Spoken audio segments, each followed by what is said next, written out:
All right, what a long holiday it has been with snow and all that jazz. So I'm glad that well, really I have time because it's kind of a snow day. I filmed a vlog today as well, and thought let's get a live stream in while I still can. I still have power. I actually lost power yesterday as I posted on the community channel, and yeah, thankful to have power and be warm even with the snow.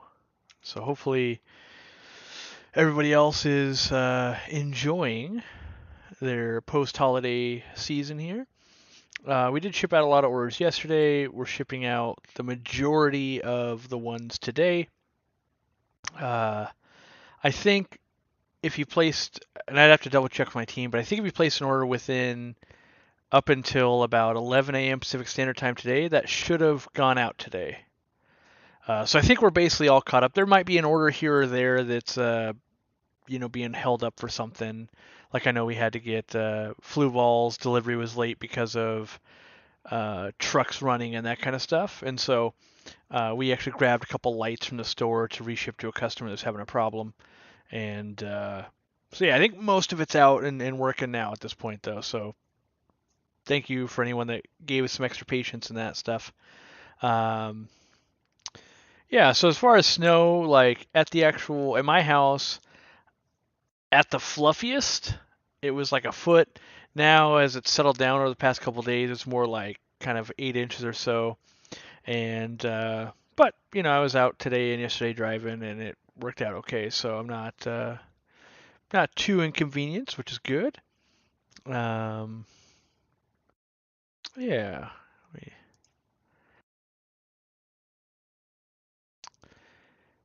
All right. Let's see here. What was I gonna say? Oh yeah, I did. So I was packing in the warehouse yesterday, and um, I discovered a bug. So the bug was I packed all day long, like for like 6 hours, and I never once got a liner. And I was like, this is so odd. And so it turns out there was a bug on the back end, and so we had a patch to our app in October, and since that patch, no one has gotten a liner. The good news is we didn't see a spike in, frozen plants or anything like that. So that's the good news. Bad news is we want to send out liners because we think they're super cool and people like them. So this is the liner I'm talking about, reusable and all that. And so now I believe that we have about 95% of orders that came through, at least in the last few hours, should get, well, not 95%. 95% of orders that would have qualified for one. So if your temperature range was correct, we would apply it.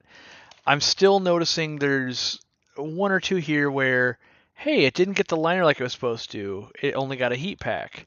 And so I've got the developer looking into like why. Why is it random? It seems that they're not getting one. So we'll figure that out. But I know maybe it was in the member stream or something that we did on Thursday.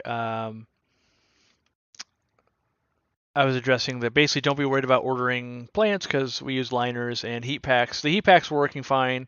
They're the second line of defense. So it actually goes mild temperatures, like, it's pretty cold, a liner. And then if it's like freezing temperatures, then it'll be the heat pack. So Sarah was asking, it was Sarah? Yeah, Sarah was asking, are the liners available for purchase?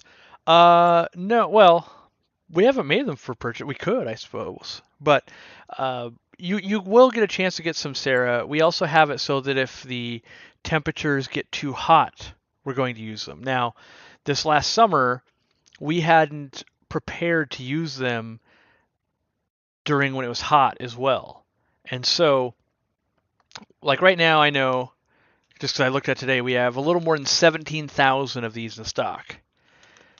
Enough to do hopefully winter and summer. And so now I can go back in and I can program it and go, right now we had it, I think it was if your average temperature was above 82, use this. Now I can back that down a little bit, and in the summertime, if you order plants, you should be getting some as well in a hot state like Florida. That being said, all of the algorithm stuff takes a bunch of tweaks and me trying, so it'll take a little time to dial it in. And I have considered, but I have not put into play yet. Maybe we should put all plants in those. I'm undecided about that yet because one, I don't think people need 100 of these things, and two, um, yeah, and two, if it's cost effective, like I don't know, it's well, no, not cost effective, but how many more would we need to have in stock to make every one of them have it? So that's the pre-planning part. Plans to Bend, Oregon. Freezing temps last week and my order did not have a liner. The crinum took a hit and all the other plants were fine. Yeah, no problem, TJ. Reach out to us. We'll ship you another one or refund your money on that. We do that, even if it had a heat pack or a liner and all that stuff, we will always take care of people with the plants. We see a picture, verify, we take care of you, and we put the onus is on us. So if we forget to use a liner and they don't arrive well, guess what? We're going to replace them, right? If we use the liner, the odds get better. So really, we're kind of only hurting us. That being said, I don't like bugs in the system, and I'm glad we caught it and it's being remedied. But it didn't make sense for me to talk about the liners and stuff last week and then this week, and then once I realized they actually weren't applying correctly, I was like, I need to tell people because now I just look like a liar. Well, I guess I look like a liar, but I don't look like I'm telling the truth. Lots of NERM messages here, so I'm going to get through some of these real quick. Do I worry about sediment or contaminants from hot water heaters? No. Asking in reference to cold tap water changes, 6 months. Oh, 6 months is being a member. Nice. No, I've researched a lot about it, and there's lots of stuff on the internet. I have never once been a part of any fish room or store that worried about the hot water heater needing to be flushed.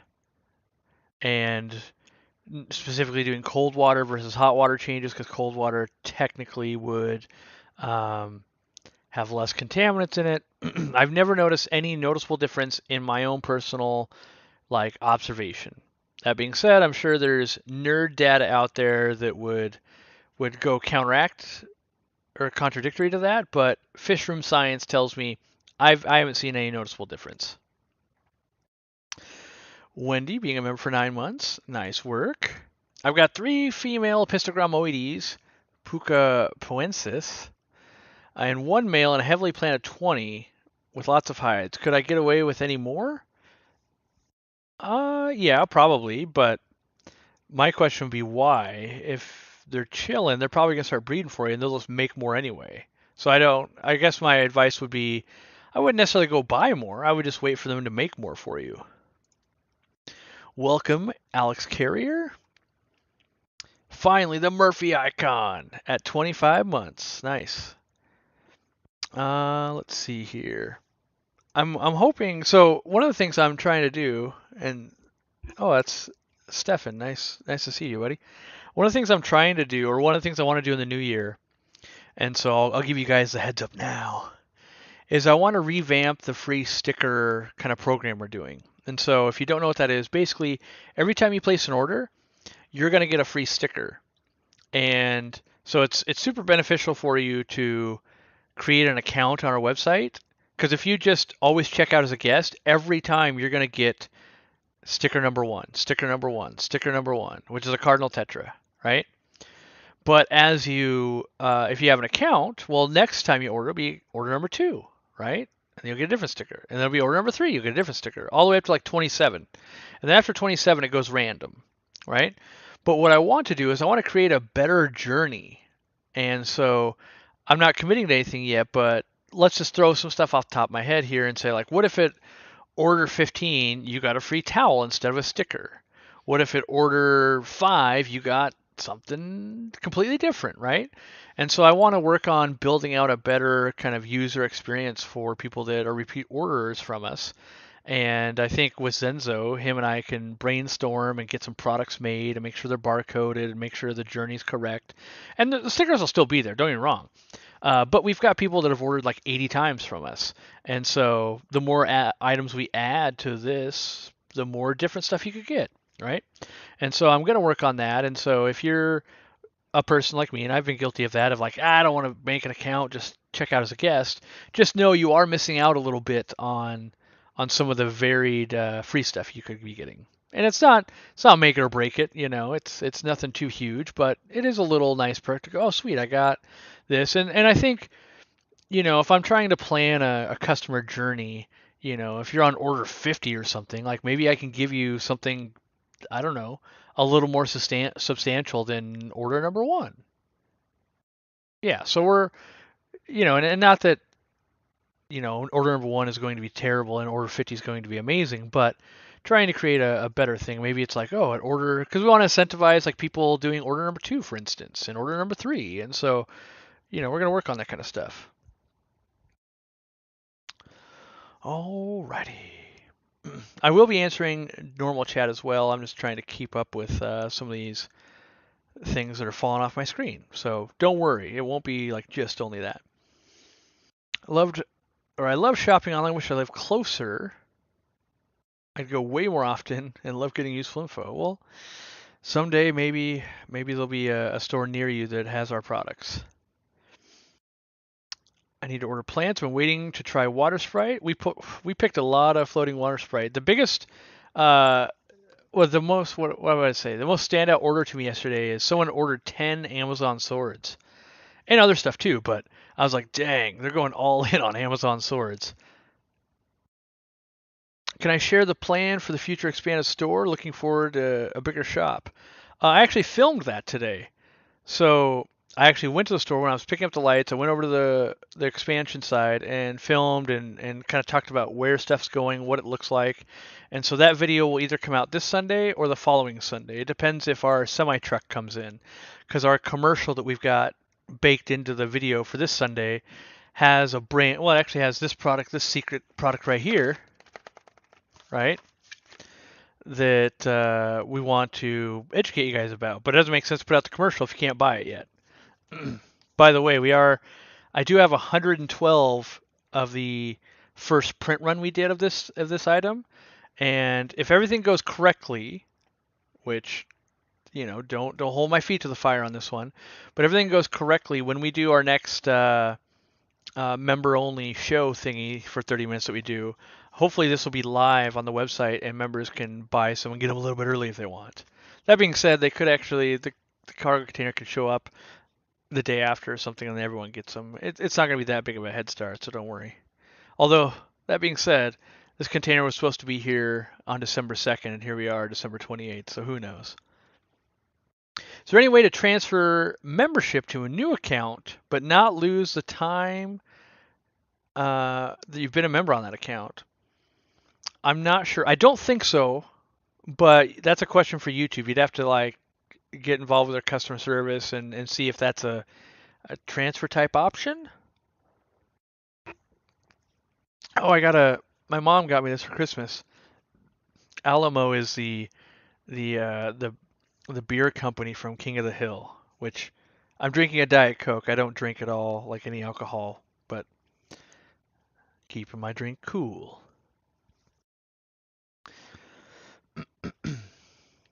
Best coop net for a 40 gallon. Is the large too big? I use a 40 gallon to breed endlers, so I like to be able to get a scoop at once.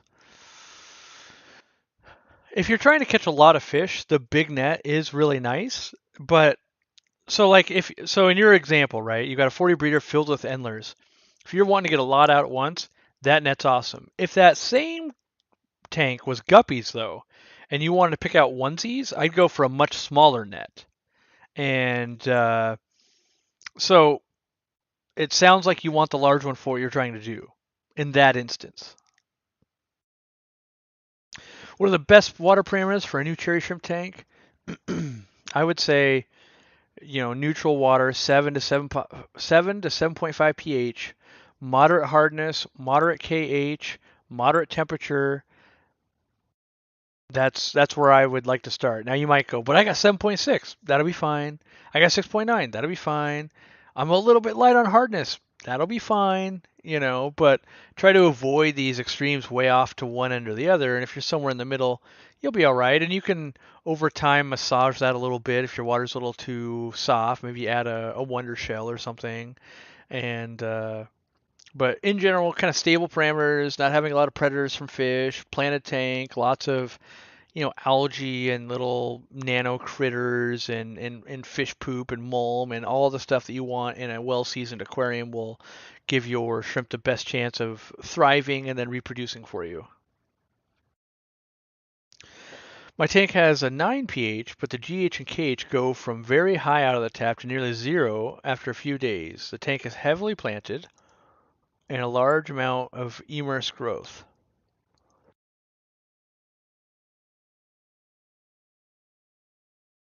Let me think about that. From very high. The one thing I would test, I would have a glass of water out of the tap and put an air stone in there and see if the KH and GH changes at all. If it doesn't, it could just be that your plants are sucking it out that fast. That seems pretty quick and unlikely, but it also depends on if you've got a big tank, you're only doing a 10% water change, you're not even going to put that many minerals back into the water. They could suck that up. But if you're doing giant water changes, then that doesn't make sense. Oh, only Oscars won one of the Fish Fam Xmas or Christmas things. So if you guys don't know what that was, it was well, and I think it's still going. But basically, there's a big group of the Fish Fam live streamers and stuff where they're giving stuff away to fans, I guess, or subscribers. And we got involved where basically everyone who was in it, we donated a $100 gift card to give away to their fans. And there's still some more going out, but they're not allowed to like advertise it. So it's not meant to be like, let's get everybody a bunch of subscribers that won't stick around. It's meant to reward the people that will already being patrons of those channels. So I'm glad you got one and enjoy spending it. Fish have red gills, are flashing, wasting, fast spine deformities, live bears, tried everything. Big fan, fallen for 6 years. Well, that's not good. What I would say is it's so hard without more information. It's so hard to give like a meaningful, well thought out answer. That being said, my go-to reaction when I experience what you're experiencing is salt.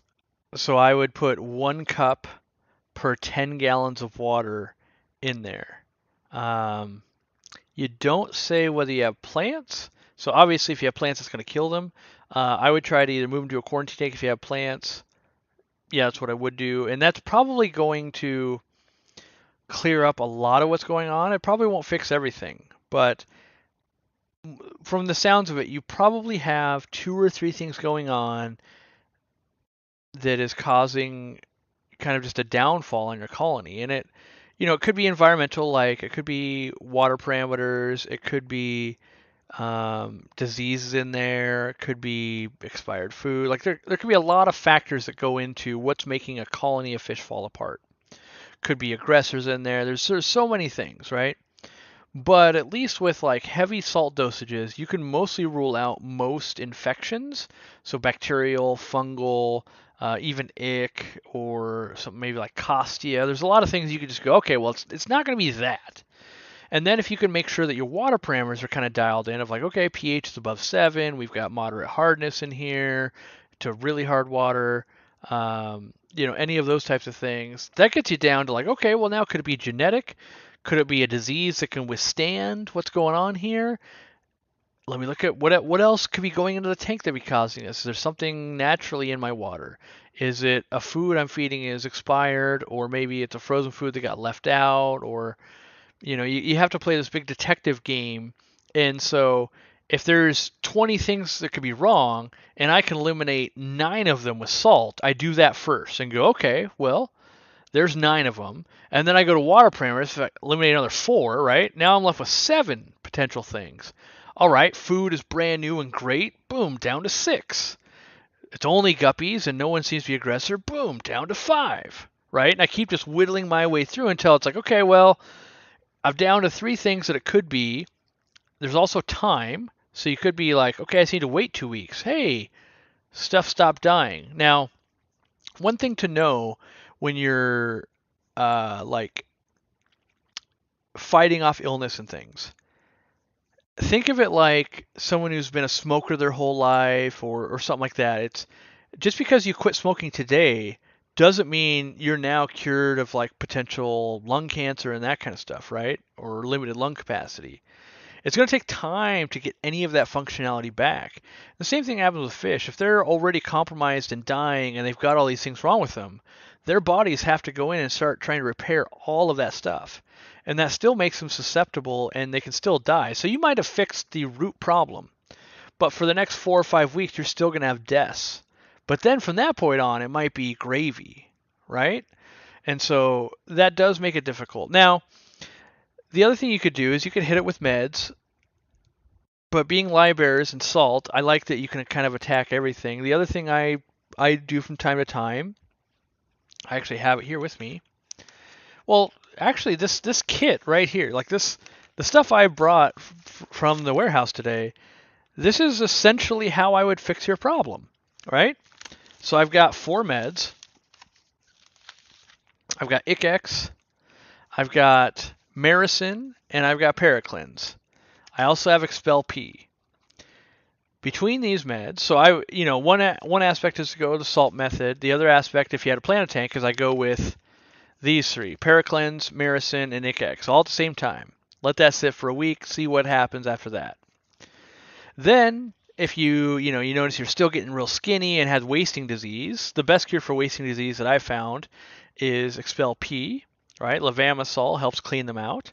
So what I might do if I had a planet tank and I only had 1 tank is hit them with the trio, let that marinate for a week.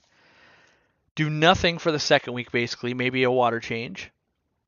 Week number 3, I might hit them with Expel P, let them sit a week after that and do nothing. I do follow directions with Expel P, by the way. The other thing I would be doing for making sure water parameters are on point is crushed coral. This is a 1 pound bag of crushed coral. We sell this. And the reason we sell this is because I believe this is the best method for curing water parameter problems when it comes to livebearers and cichlids, anything that wants harder water, higher pH. It's this. Do we sell other products? Sure we do, right? We sell, Equilibrium. We sell Wonder Shells and things like that, but instead of selling like pH up or buffer up or baking soda will do that, this does it long term. So what we do is we use 1 pound and we sprinkle it through the gravel. So you're going to wash this really well because it's dusty, and then you're going to sprinkle this throughout your gravel, the 1 pound per 10 gallons, and over time this will dissolve in. So and people always ask, well, how long is it going to take? Well, if your water's crazy acidic, it happens a lot faster. If it's not very acidic, it takes a long time. But between, basically this is kind of a starter pack of getting healthy livebearers, making sure the water's good and making sure they're kind of free of diseases. Now, the cheaper way to do that with livebearers is pretty much crushed coral and salt. But that's not plant friendly. These meds, the reason I actually put these in a video today too, and I was going to talk about them a little bit on the stream, was with supply issues. Like right now, we can't even get the 24 pack of the Paraclins. We only carry super fresh meds. So, like this one doesn't expire till 4/18/2024, right? That's quite a ways out because we buy direct from the manufacturer. We stock a lot, but they've been out for a long time. But I had power outage yesterday. We've had snow. It was Christmas. So you've got Christmas, and you got Sunday, then you got Monday with snow here. We're not getting any mail or any deliveries. And if like yesterday I had the power outage. If my fish room was out for too long and my fish got sick and I don't have meds on hand, it's going to be a minimum of 2 days probably till I can get meds, which that's a long time in the fish world. Now, what if you go to order them and they're not even in stock, right? Now you're really in a bind. And I know that we carry a lot of them, and yes, you could order from us, and we're probably going to have it for you. But there's times we won't. Stock or supply issues aren't getting better yet. They're still pretty bad. We happen to carry 6 months worth of product on, well, 3 months on stuff that we don't have our name on, and 6 months on things that we do have our name on, and 6 months to a year. And so there's going to be times when we're going to run out, and meds are about the only thing that I think you guys should really invest in and never run out of. You could make a case that fish food's pretty important, fertilizer's pretty important, but most other stuff, equipment, all that, like, yeah, you can get that later, and it's not, you can get by with something. But if you don't have a medicine cabinet, and you can be in a different country and all of that, if you don't have some tools, you know, like I recommend everybody, even if you live in an apartment, have a screwdriver, a hammer, a few basic things. Same thing in your fish room. Have a little basic kit of, if things were going wrong or sick, how would I even attempt to deal with it? And for me, that's meds, it's crushed coral, it's salt, and it's test strips. Now, everyone's got a different budget, and if I had to reduce it down to as much as I could, it would probably be, let me think, what it would just be salt. If I had no money at all, I would go with salt. And I know that I would kill plants or have to have another tank. And then from there, I would go with the meds. And from there, I would go with crushed coral and test strips and things like that. That question got kind of long, but it also allowed me to talk about some products, which is nice. And that's the fairest way to really answer that question, I think, is you got some investigation work to do. Have my clown killifish started to breed for me yet? Not yet. I don't have enough floating plants. I have bred them in colonies before, which is really fun. They just keep producing if they're densely planted, which it is not yet. Currently I have a 75-gallon and 3 10-gallons, and I want to get into breeding angelfish. I have the fish. How would you spend your first $100? Well, I was gonna say I wouldn't. Like, you've got everything you need. But if I was gonna make an actual investment, I would probably buy frozen foods and a way to hatch baby brine shrimp to raise the fry. That's really all you need. Because I'm assuming you got some dechlorinator. I'm assuming you've got like a sponge filter in each of those 10 gallons. Like, I don't know if everything's bare or if like you have some equipment, but that's how I would spend it. What's a good auto doser for Easy Green? The Jabo one, I think. They're like $75. Those are the most reliable ones we use in the warehouse and I use at the store. I've got one in the cabinet. I actually got another solution. It doesn't make sense for a one tank type of thing. But all the other ones I've tried, which I tried another one 2 weeks ago, was not good. And so until I find another solution that is good, I don't want to recommend it. I don't want to recommend something I don't personally use because it could be garbage. Which leaves the next question. Any plans for an easy auto doser? Yeah, I haven't started officially building one yet, but I keep trying other doser types that are getting me closer to understanding what I want ours to do. I don't want to spoil it all, but I have an idea. If I get the chance to go back to China to the big trade show and I can find a close product and then modify it to do what we want to do, that would be optimal instead of going from scratch. That being said, with business tanking kind of so hard in the last 6 months, it's really kind of dried up a lot of the, not R&D money, but the investment money into new products. And so like I think what is it? Like the CO2 regulator, we're kind of ready to pull the trigger on. I'm delaying it because the initial order is $80,000 and we just really don't have that kind of extra money laying around. Because if it doesn't work, that's crippling. And I know we're kind of always at that scenario because we launch a lot of products, and every time you launch a new product, it's crazy expensive, right?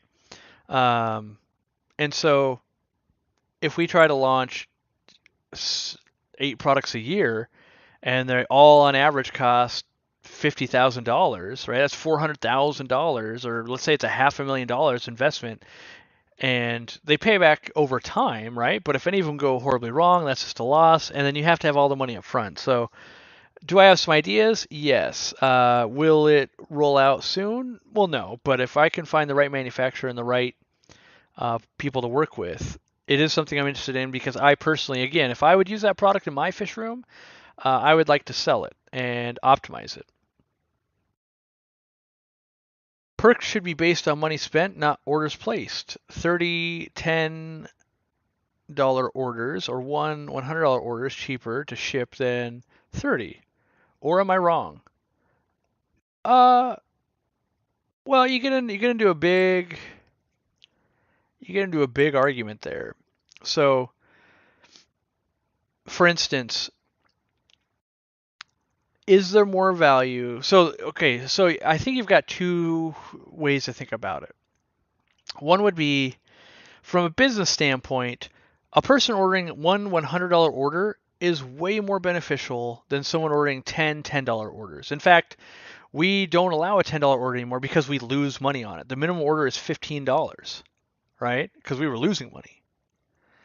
That being said, from the hobbyist and supporting the hobby standpoint, this is where I try to walk the line. So let's say you have successful, not even successful, but like someone who can afford to spend $100 on their hobby, and you've got 15-year-old kid who can piece together allowance and that kind of stuff and spend $20 a month on their hobby. Is one on the human level or hobbyist level, is one really worth more than the other? If this person orders from me every month for 5 months and this person orders from me once, really they both have invested the same. One could argue that this person's even more reliable, but I want to reward them all the same, which is counterintuitive to business because this person is clearly worth more to me, like as a business. However, if we want to see the whole hobby grow, we want to support those who are placing the smaller orders and everything as well. We want to guide them towards doing what we want them to do, for sure. But I also don't want to make it 100% pay to play. Like, oh, well, if you order $5 million, I'll fly out and build your fish room personally. And if you only spend 100, you get nothing, right? So I try to launch as many things as I can to be the most accessible possible. And so I try to be very fair about everything and not just reward those that spend the most. Now, that being said, there are things in place. Like we do have a VIP program. And the majority of people in the VIP program probably don't even know they're in the VIP program. After a certain spending threshold, which is fairly high, you start getting some free gifts added on to your orders. And they're at different thresholds and things like that. And we basically have been building infrastructure and learning about what we would call a VIP or a long-standing member, or we don't even have a real name for it. That's part of why we don't even talk about it. But we're trying to understand what is our what we consider some of our best customers look like, and what are some of their habits, and how could we get more people to be like them. And a lot of times, people that have become members and are in the chat all the time, and all of that. And how do we foster more of that community? And then how do we reward them because they are being such good stewards of the hobby and stuff? And so, but we're still far from what does a whole program look like, and when we announce it, and how do we make sure there's lots of participation, and one of the other things is how do you participate with not just monetary value, because there's a lot of people that have been supporters for a long time, and you might live in a different country and you can't even buy from us. You're not any less important to us. It's just our system won't be able to track you and reward you, right? So we're looking at a lot of things.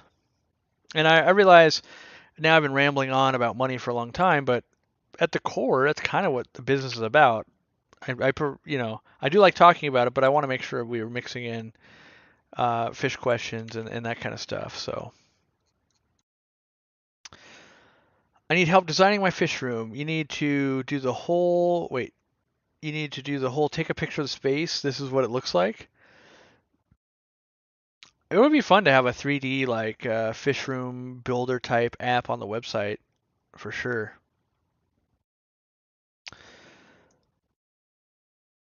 Is CCAM Excel bad for shrimps?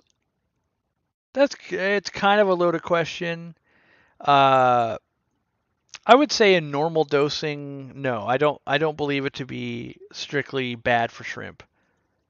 I got too warm in here. All right, turn it down. It's 84 degrees in here. Whew. I turned up the heat yesterday because after the power went out, power came back on. I turned up the heat to get it warmer, and then also in case it went back out. So, let's see here. I tried using ICX, it didn't work, and I lost 3 super reds.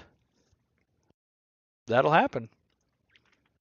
There's so many dynamics at play there. Misdiagnosis, misdosing. They're too far gone. Strain could be resistant to it. That being said, uh, like we use it on super red apistos and plecos and stuff all the time and have success with it. So there's always extra factors that could cause, your results may vary type of deal. I just recently bought a fish store about a month and a half ago. Any advice? My advice would be watch all of my videos because in my videos you would have known I recommend to never buy a fish store ever.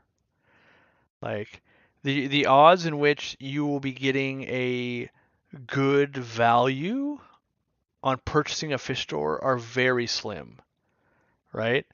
So mostly you're buying a customer list and all of their mistakes when you could just, build your own store. And unless you've got the best location ever, maybe you could have done better rent wise or location wise.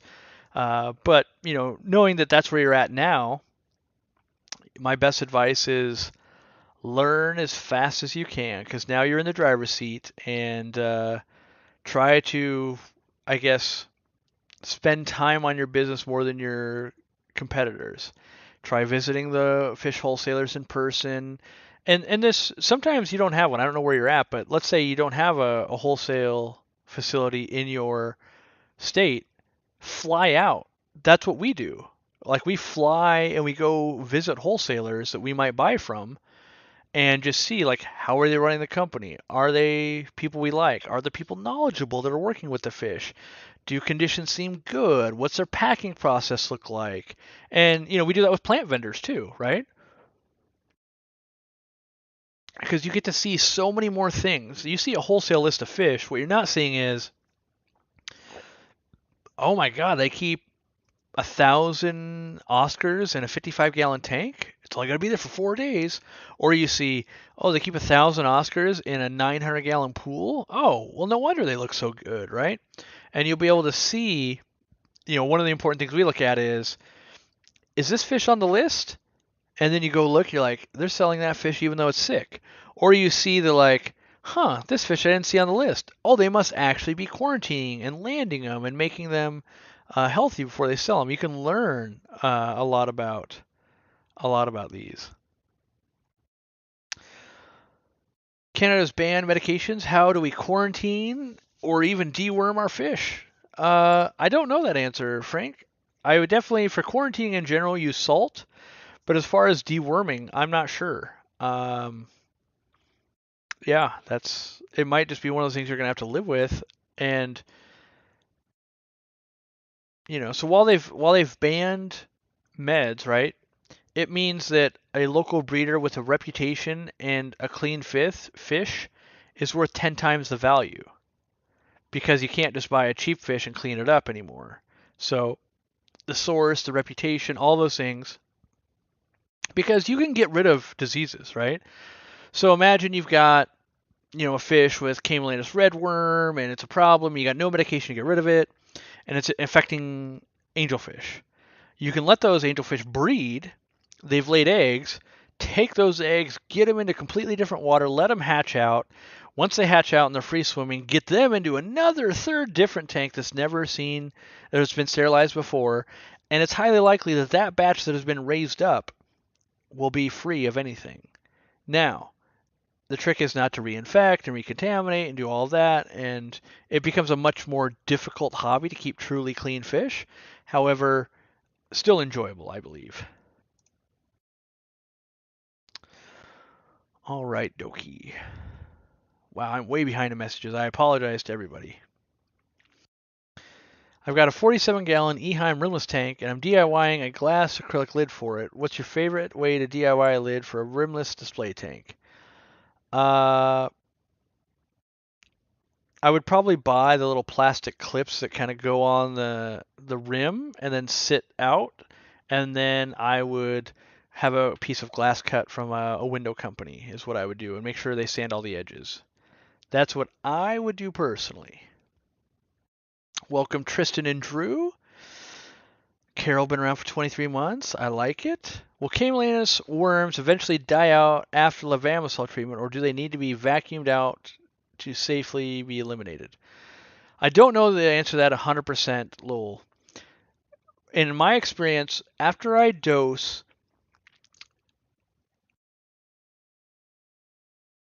I don't like gravel vac. That being said, I don't see reinfection either. However, there's so much research that says it only stuns them and doesn't kill them, and that you have to, that I'm not confident to sit here and say, I know more than science. I can say fish room science, like with the Expel P that I tested on those guppies that had it, and we documented in video.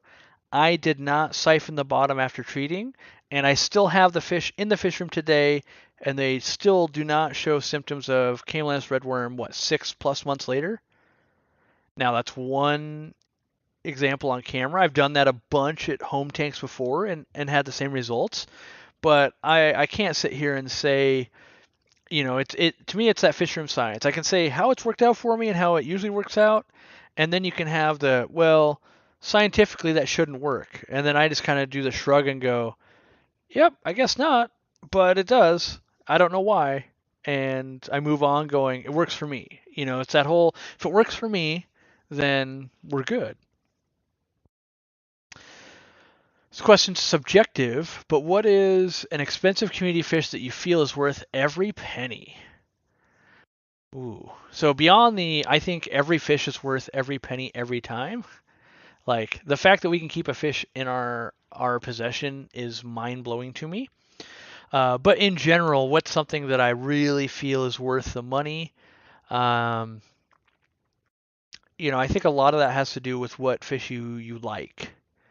And so I really feel like I get a lot of miles per gallon, if you will, out of Jurapari earth eaters. I really like that fish. They seem to be pretty hardy. They live a fairly long time. I've bred them a few times, and I really like that fish. So that one I think is worth every penny. And you can find them as cheap as $9.99. But you can also find wild caught ones that are fairly expensive. So I truly believe that expense of a fish in comparison to your income, and then the third part of that triangle is your interest, right? So if you've been trying to buy a zebra pleco for the last 25 years of your life and you finally get one and you love it and it was $250, money well spent. That being said, 25 years ago, that zebra pleco was $50, and while cool, people didn't pine after them as much. Did they like it any less or more than the person does that waited 25 years? So I think, in our hobby, there's not really set prices. It's kind of that,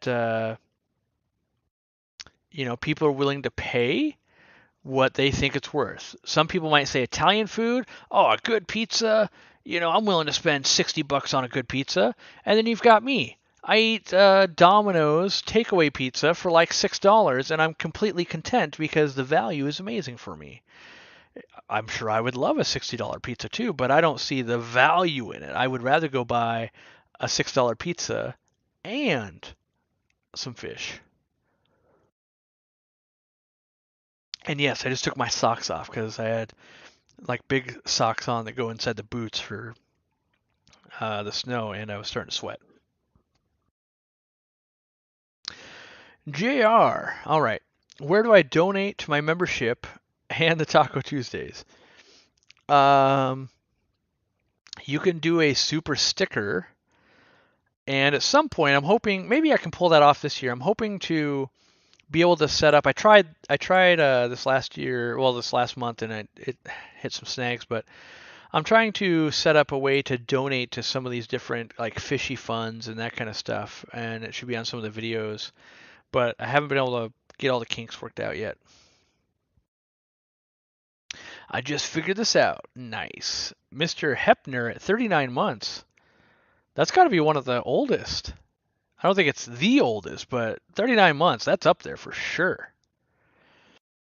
28 months of the co-op guidance. Didn't know I was in the VIP program. Maybe I'm not. I do have a sick puffer pin. Yeah. I don't know. I mean, the VIP, the way it's structured right now, is it was 100% based on money spent. But then I did flag some people to be in the program just by me tagging their account. However, part of the problem we're running into is the way the app handles things. It bases it off how much you've spent. So even if I flag your account as like, let's make Cody Green a VIP, it also checks like, oh, how much has been spent? Not enough. Fails the thing. So um, we're still working on it, and it's something that we've been working on for like a year and going, how do we put this out in a meaningful way that isn't purely money spent and exclusionary? We want to reward, like we're trying to figure out how can we quantify, maybe someone that shares every single video or someone who's really being helpful on the forum, right? And one of the ways was if I could just tag their account. If I see someone doing some good out in the wild, let me tag their account and they could get some of these perks. But we're also trying, to set the rules up to make sure it's not like, let's say it sends you a towel after you spend a certain amount. Well, we can't have it send you a towel like every time. We'll go broke. So we have to be able to set some parameters to keep it working correctly. How about the VIT program? The very important Tinky could be based on who hasn't barked at you today. Yes, my dog Tinky barks at me every time I come in the door. Every time. I don't know why. She barks at everybody, but when I come in, I think it honestly is because I'm out here so long that when I come in, it's not that I'm a stranger, it's that, I'm not in the house. Whew. All right. How hard was it to take yourself out of the day-to-day operation of the shop? You seem like the type that always needs to know what's going on. I'm not out. That's the problem is I get sucked back in all the time. My people are amazing. But the problem is we're always changing stuff and trying to make things better. And that inadvertently breaks things. Like today in the vlog I was doing, I don't think I filmed that part, but just today we had the door lock on the retail store break, which meant the door wouldn't stay closed, and it's 22 degrees outside. So we had to call a locksmith. Robert did that, luckily. Then with the snow, the back of our store, if you've been to it, there's a big hill, right? And that, like, the back of the store goes to the hill, and the hill's like up here. Well, all that snow is starting to melt. We have water coming into our break room. So that's another call to the landlord, like, okay, well, what are we going to do? Like, that's just those two things. We have one of the sump pumps at the warehouse broken currently. We need to swap out the AC unit on the brine shrimp freezer because it's loud and rackety, right? It's like making a lot of noise. We need another microwave breaker installed so that more people can microwave their lunch at the same time. We have like another thing going on as well. And at the beginning, all of that stuff was just me. Now I've got people to help me do all of this stuff, but we're still not even close to being away from it. Like I still ran and got lights, brought them back to the warehouse, so I could live stream. Someone else went and picked up the plants today, which they normally do, but Yeah, I was telling my wife last night, I'm like, I don't know if I'm ever actually going to be able to get away. I think if I stop pushing forward, if we stop launching new products and stop doing a bunch of these things, a lot of the things would kind of be, set in stone and wouldn't break. And so, like we broke the liner thing by messing with, we wanted more functionality. Well, the VIP program. We broke the liners because of the VIP program. We wanted ways to detect, what type of order was it? What kind of info? Are you a YouTube member? Aren't you? So we played with that and it broke that algorithm a little bit. And so by trying to do something more, which it was working for like 4 years straight, and then we tinker with it. And when you tinker with stuff, you've got the chance to inadvertently break it. Another bug we were alerted to right before we went live. If you try to order our auto feeders on our website, if you add to the cart and click the checkout button right then, no problem. If you add to the cart and then try to buy something else, when you go to checkout at the actual cart page, it'll say you can only check out with one for some reason. No idea why. Other than we've done some other things on the website. Somehow the developers have broken it. They're in the UK, so they're asleep right now. It won't be fixed till at least late this morning. Hopefully, we'll get that dialed in and get it going. So there's kind of constantly always things breaking and needing repair, whether it's this item got old and has been used a lot, or whether we accidentally broke it. Things like iPads get dropped at the warehouse and that kind of stuff. So there's constantly, you know, just I guess a churn on a lot of the stuff, and so I'm not sure.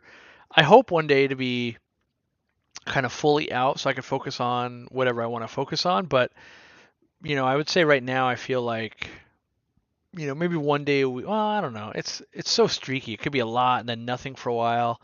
Um, but majority, like the people that I work with, are handling 90+% of all of the things that happen in their respective stuff they manage. So it's not like I have to go in and really do crazy stuff. But example, I was packing yesterday because we had 9 people scheduled to work and 6 called out because of snow. So I had to go in. Just got to work. What non-live foods do you recommend for spotted puffers? Or green spotted puffers. I'm already feeding snails and shrimp, but I'm looking for non-live food as well. I would try uh, some freeze-dried krill. That's got a lot of scent to it. It's one of the easier ones to get them onto. Expensive. Um, you can also, if they won't eat it right away, if they'll eat frozen bloodworms, you can soak the krill with the bloodworms and get them to start eating it that way. And eventually, less and less bloodworms tell you're not doing any bloodworms, and they'll just eat the krill. Let's see here. Just want to say thank you to all our customers, subscribers, and members for your continued support. Much love and Happy New Year. Uh, Very kind, Candy. It was Candy's birthday yesterday, if you guys didn't know that. I've bought almost all the plants you sell except for crinum. Any advice on availability? When will you be adding more plants to your store? If things go right, we'll be adding a Pontigeet and Crispus back this week. As far as adding more plants, we're just trying to stay afloat. And what does that mean? That means like one of our importers we worked with to bring in live plants, they're struggling to keep personnel, and so they couldn't help us bring plants in from out of the country. You've got local vendors and other, basically worldwide, COVID still has impact. And they have less workers and they have less plants being planted, less flights moving around the world, and all these things.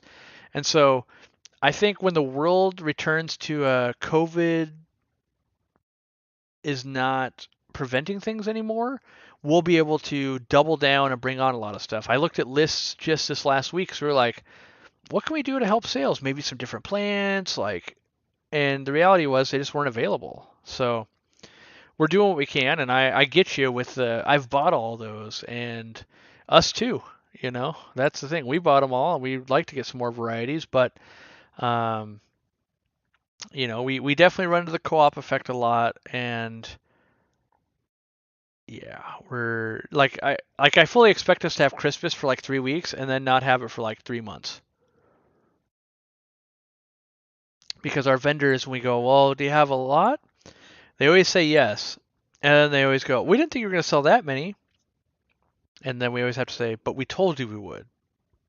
Well, yeah, but no one does. I know, but how many years have we been working together? It's a never-ending thing that they promise it's going to get better, and it's never getting better. Just got my RODI system allowing me to get my dream fish, German blue rams. Previous water was 8.6 and sky high KH. New fish are in the mail. Well, good luck with those, Mary Beth. They should be fun. I think Dean breeds his an 8 plus pH. He's got real high pH in his water too. I'm just happy to have a nice crispy taco next to my name. Indeed. Do you need to remineralize water for fresh water? For South American fish that like soft acidic water, how would you do it? My tap is 8.2 with 400 kH. The way I would do it personally is I would get a 5-gallon bucket. I would try, my first thought would be, let's try 4 gallons of RO water and 1 gallon of tap water. Mix that up a little bit, take a reading. What does that look like? You do want some minerals. Like all living creatures need minerals. They might not want an insane amount, but if you have 0, that's really bad on any living organism. So the way I would remineralize it is I would use a percentage of your tap water to pull that off. And so you might find that 1 gallon of your tap, 4 gallons of RO settles you out at 7.5 and 100 parts per million hardness, which might be great, right? But work with that. It could be 3 to 2, could be 4.5 to a half. Figure that recipe out, and then when you do water changes, oh yeah, I'm going to change 30 gallons, right? So I'll do 6 tap water and I'll do 24 RO. Man, I could just not keep up today. Any possibility of a NERM t-shirt?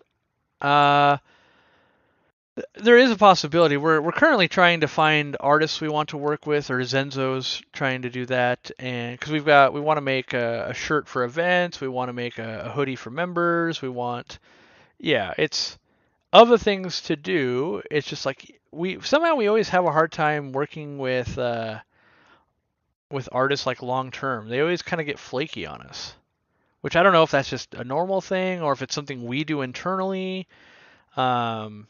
But usually we just end up like projects will run long and stuff's not getting done, and then we go, oh, do you need more money? And they go, no, I'm going to get it finished, and then it just lingers on, and then we go, we got to find someone else. That took way too long. And what I mean by that, it's like someone will quote us like, yeah, that'll be done in 2 weeks, and then we'll be like 4 months in and be like, how are we not done? Oh, well, I got sick, and then this happened, that happened, that happened, that happened. There's always so many excuses for it. It's like, this is not getting done. We got to move on. We got to go someone else. The internet seems to believe fancy plecos can't live in a community tanks. What's my experience? Yeah, they can. I mean, all of our fancy plecos at the store live in community tanks. That's not a long-term housing situation, but basically all the ones I've ever kept have been in community tanks. And you just need to make sure they're getting enough high-protein food or enough wood in their diet, whichever type they're going to be. Make sure they're warm enough. If you're asking a corner case of like, is it the absolute most optimal experience for them? No. A dedicated tank to every fish is the absolute most, best fit. But can they live a very long life and be productive members in your community tank? Yeah, definitely, if you're giving them the attention. A lot of times people deal in absolutes, and I think there's a lot of gray area in most things we do in this hobby. I'm seeing a crossover to terrariums from Planet Tanks. Two terrariums from Planet Tanks from plant lovers. Are well-planted terrariums something that pique my interest at all? Yeah, I think they're interesting, but I'm a fish guy first and a plant guy second. So while like paludariums and ripariums are cool and terrariums are neat, they all look cool and are neat, but at the end of the day, I want fish to breed. I want to observe fish. I want to watch their quirky behavior. I want a reason to go feed them. I want all of those aspects, and so I don't see myself going too hard in that direction. That doesn't mean that I would never have like a terrarium with crested geckos or a dart frog terrarium or something, but I think I'm always going to be very heavy into fish and plants, and then once we go more terrestrial, like yeah, maybe dabble in it here or there, but nothing too heavy. Happy birthday, Candy! Nye Aquatics around for 37 months. Nice. Does the Coarse sponge filter foam? Wait, does Coarse foam sponge filters work differently than the finer foam? I feel like the finer sponge polish water better, but need more maintenance. That's a pretty apt description, I would say. The finer you go, the more stuff it's going to pick up, right? That being said, the more you have to maintenance it. I don't like to maintenance them all the time, so I like to go with Coarse. There is some differences in real fine sponge. I think the studies show that bacteria can only colonize in the 1 inch deep, and the coarser allows more flow, and it can colonize more. So they're kind of equal-ish, if you will, depending on how a sponge filter is designed for bacterial loads. Um, I think it's mostly a preference, and like I would never put a fine sponge on a cancer filter, for instance, only coarse, because I don't want it to, get clogged up and suffocate and kill the bacteria and all of that. But there's definitely diehard people with fine filters and coarse ones, and there's people that use both. And I think there's use cases for everything. A lot of people want to uh, pick a certain way and go, this is the best way, when I think people that are truly good at their craft, whether it's aquatics or something else, they see that each tool is useful in a specific scenario. And so, I kind of prescribe to the idea of, if I'm only ever going to use a tool once, a Harbor Freight tool is just fine. If I need to use that tool 100 times a day, every day for the next 50 years, I probably need to invest a lot of money to keep something around, right? And I think we're that way in the hobby too. If you find and love something, you recommend it to everybody, and you had a bad experience with the competitor product, and therefore you don't recommend that one. But there's always going to be someone who does have a good experience with that product, and they're your counter basically, or they have a different set of what they're trying to pull off.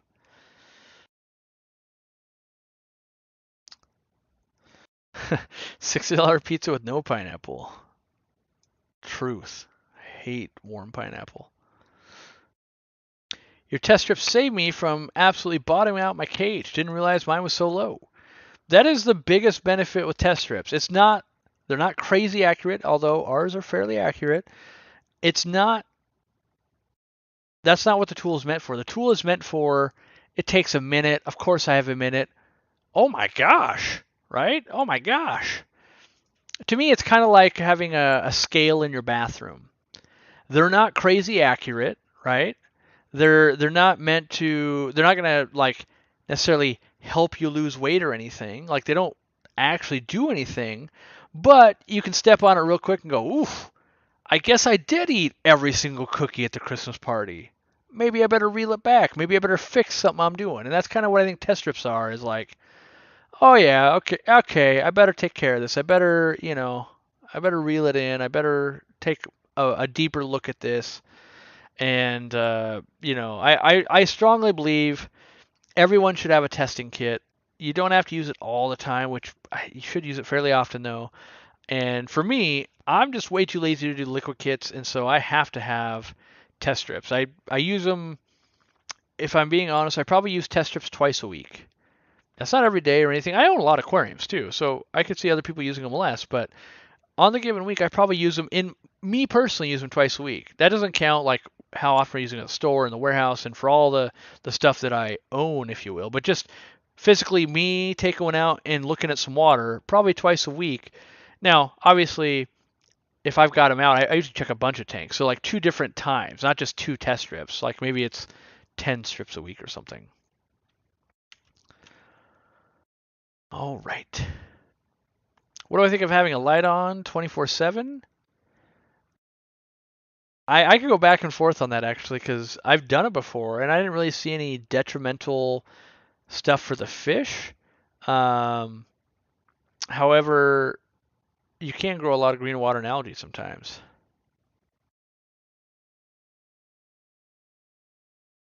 Do I have an opinion on electric testers? Uh, my opinion is I don't like the calibration process,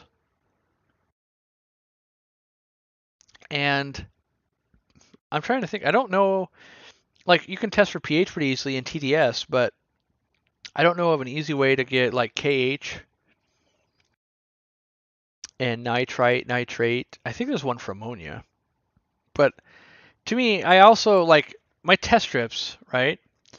200 tests in this much space, whereas like the digital versions, it's going to be a lot of different stuff. You got to calibrate and get them to room temp, and each one's got a little bit different of a process. Oh, do we get a chance to fangirl Fish for Thought? Is he here? He is. Welcome, buddy.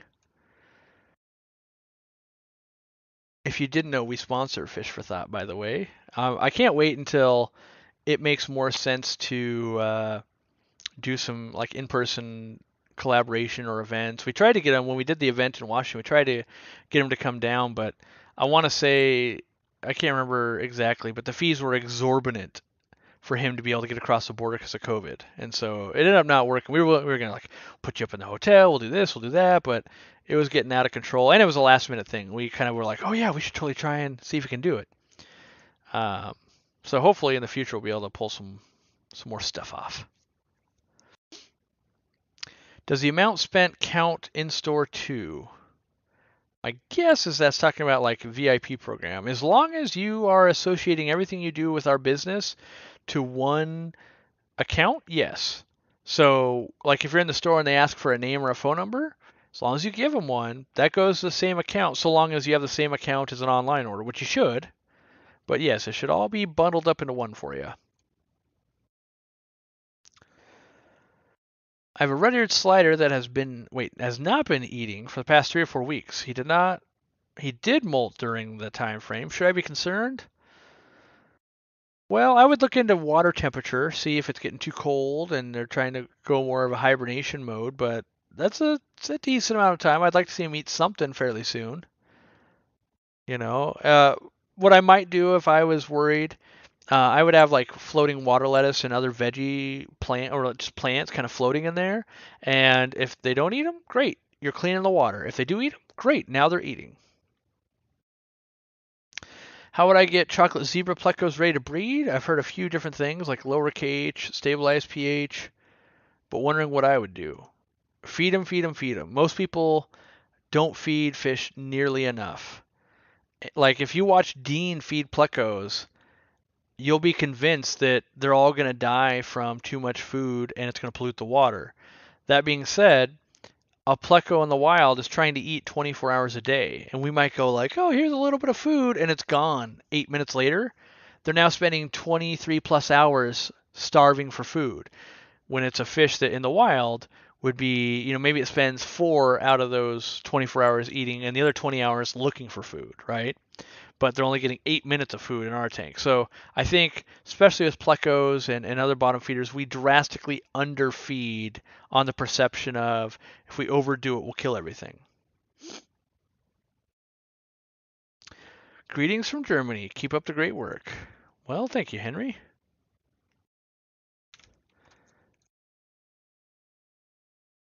Do you enjoy this now as much as when I started? Definitely not.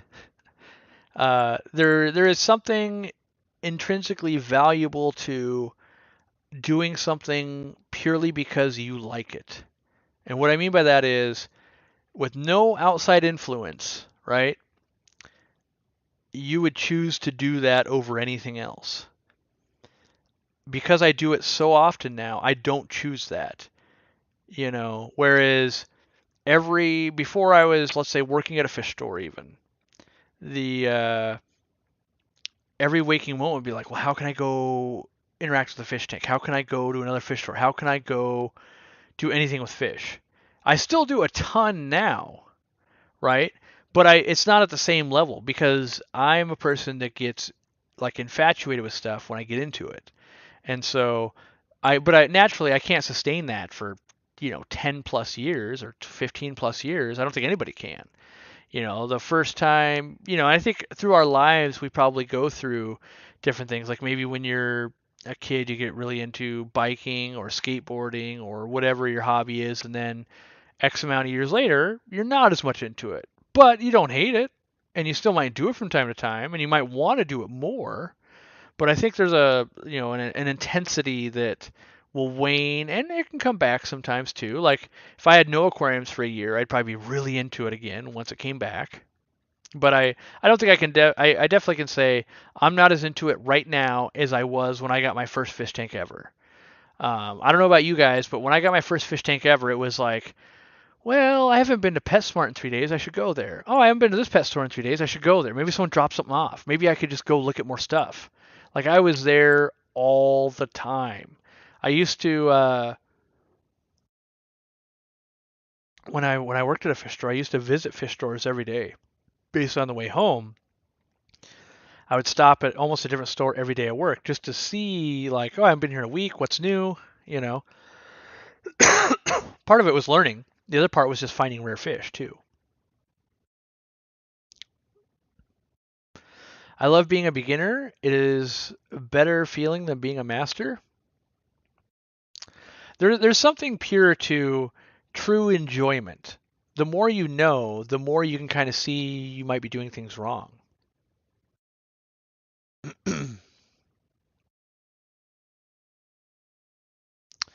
Any suggestions about discus fish medication? Uh, I'm trying to think, how do I even go about that?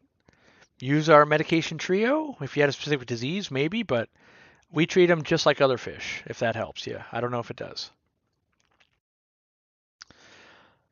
About my dream fish, a giant betta, and had his own 10-gallon, only put 3 bamboo, no decorations or anything. Would that stress, wait, or anything that would stress him, and the next morning he was dead. He got caught between 2 bamboo. Things can happen.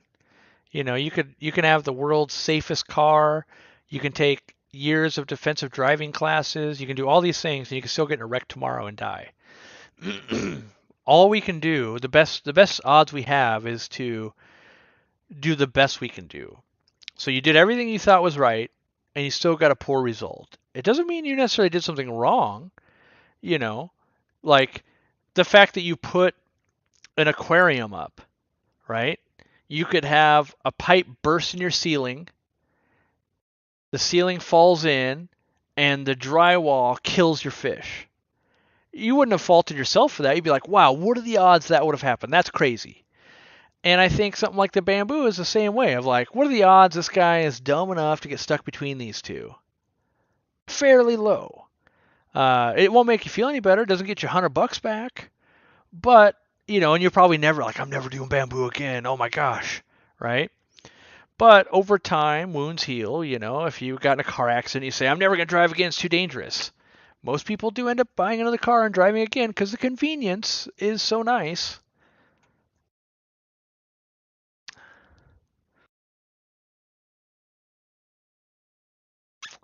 I got some neons and one was dead this morning. I checked the water and it was all good. Then did a water change. The rest started losing color and 2 of the others died and 2 were still looking good and healthy. So this, by the way, this little, wait, what's going on here? Oh, I closed it in the, let me fix this thing.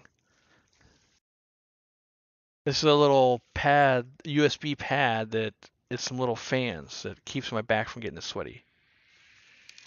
All right. So that neon tetra thing is what I run into all the time, and it's kind of like the poster child for me and water changes and medicine and fish keeping in general. Like the statements that's there, which we're not getting a complete picture. If I could, talk to someone for an hour and figure out the whole thing, right? That's a different scenario. But if we take this as one statement, I got some neons. One was dead this morning. I checked all the water and it was good. Then I did a water change. The rest started losing color. 2 of the others died, 2 are still looking healthy, right? So we can deduce a few things. We started out with 5 fish. We don't know how big the tank was. We lost 1 right away. We tested the water, right? It was good. Then we did a water change, and then we lost 2 more. I think the easiest way to explain this to people is take fish out of the equation, right? So let's imagine that it's like a human, right? A family member passed away, and I thought, ooh, that's weird. I'm going to go to the doctor. I get a clean bill of health. And the answer to that is, well, someone I know died. I'm going to take a bunch of medications, right? That's like doing a water change. And now I died. Like, we're doing things based off of fear and not so much off of results. So we had some fish die. We tested the water and it looks fine. But then we go ahead and change water. But that just brings on more stress. Why do things that bring on stress if we know that the water was fine? So we're taking actions out of fear instead of actions from this is going to be an improvement. And I think a lot of times we don't understand that changing water, it's not like something magically will happen. There could be a contaminant in there, right? But what we know about contaminants most times is it would affect all the fish, not just one, right? So imagine what can happen a lot of times. Let's say this fish had a heart attack. Then we changed water, and we forgot to put the chlorinator in, let's say, or pick any reason besides that. It doesn't matter. And now 2 more died. In our minds, we say, oh, 3 fish died. I better do something before the last 2 die. The reality is 1 had a heart attack, 2 died from the stuff we try to do to fix it, and then when we try to fix the other 2 from dying, we might kill those as well. So I think people need to slow way down. You lose a fish, okay, yep. Try to process that and go, what can I learn from this 1 fish dying? You then test the water. Great. You did some investigative work. But the results came back basically inconclusive of like, well, the water's still good. I don't think you should take an action on that. You should go, okay, well, what else can I look for before changing things? Right? And so right now my advice to you is do nothing. Stop doing anything, which I don't want this to seem like I'm picking on you. I just think it's a good statement because we see this on, in our customer service and online so much of like, just try to observe what's going wrong so that you might have a chance to fix it. The testing was a great start, but changing water seems to be detrimental, right? And obviously, again, we need to know, we got 1 sentence, we need to know this much to really start seeing what went on there. But I definitely would be careful, and I don't jump to, we should change water, especially if you test the water. You basically tested it, it looked good. Odds are you could make it worse. You could use up a bunch of oxygen with the chlorinator, or, water could be too hot or too cold, or you could just cause stress. What do I think about a 30-gallon long stocked with Celebes rainbows? Yeah, I like it. I had to think about it. Make sure you got a top so they don't jump. Do fish care if the plants are real or artificial? Not really, Sarah. I mean, there's some corner cases like plastic plants might be a little more sharp. Live plants are technically cleaning your water a little bit, but the reality is a fake plant with a bunch of algae growing on it is pretty equivalent to a live plant. That being said, as a human, I think you'll get a lot more enjoyment out of growing plants and enjoying that, but I don't think the fish will matter that much, unless you have a fish that actually needs to eat some plants. Do I think the Fluval plant nanolite is overkill for a 5-gallon? Yes. I would dial that thing back down to like 10 or 20%.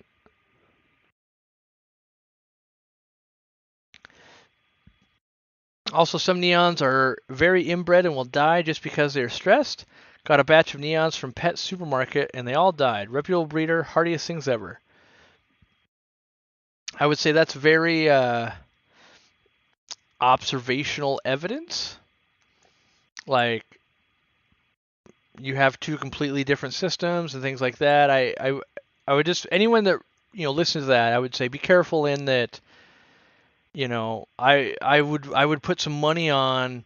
I could probably take some fish from that reputable breeder, put them in pet supermarket system, and 2 weeks later they're just as bad off as the ones they have sitting there normally. Like I wouldn't say that we inbreeding is a thing, but so rarely is it ever actually the culprit of fish being I don't want to say low quality, but like sick or not making it. It's an easy out. It's an easy out, especially for a fish store to say like, "Oh yeah, they just got the inbred ones. Ours are better." Like there's a lot of half truths going around to help little stores battle big stores and online vendors and solo breeders and all of this. Like it's that whole like technically they're not wrong, but they're also technically not right. Mossballs ever making a comeback? That's a good question. I don't know. I haven't heard anyone talk about mossballs wholesaler wise in a long time. So my guess is we're like a year away from full production. Do I play chess? I mean, I know how to play chess, but I don't play chess. So like I wouldn't log in and be like I don't have a ranking anywhere or anything like that. I know how every piece moves, but I couldn't be like, oh, they're doing this strategy. And I can only play like one move ahead. Like I can't play any 4D chess. I'm not good. I've never applied myself to it either, so I don't know if I could be good. I have no idea. I've never had a competitive scene around me to really like try and get better. I could see myself becoming a chess nerd because I am that type of dude that would get addicted to something like that. I have recently fallen in love with Farlawalla catfish, but nobody seems to have a good care video on them. What are my care tips, and are they shrimp safe? I think they're mostly shrimp safe. Biggest care tip I have is probably get some food that has a little bit of wood in it. Whether it's Rapashu Morning Wood or Wood Chips by Sarah. There's probably some other products too. Get a little bit of wood in there and make sure they've got a long enough period to eat where they're not competing with a bunch of other fish to um, get that food. By the way, thanks to all the new members, by the way. How many times can I say by the way? If you're on the cusp of joining, I recommend it. You save 5% on everything you buy from our website, which I know is only in the US right now. You also get speaker presentations, which I think it's a vet this next one coming up. But that's worldwide, and you don't have to be. They are live, but you can watch them after the fact, and you can watch all the ones we've had until now. We're still booking more and more speakers, still working on more benefits, and so hopefully you guys are enjoying it.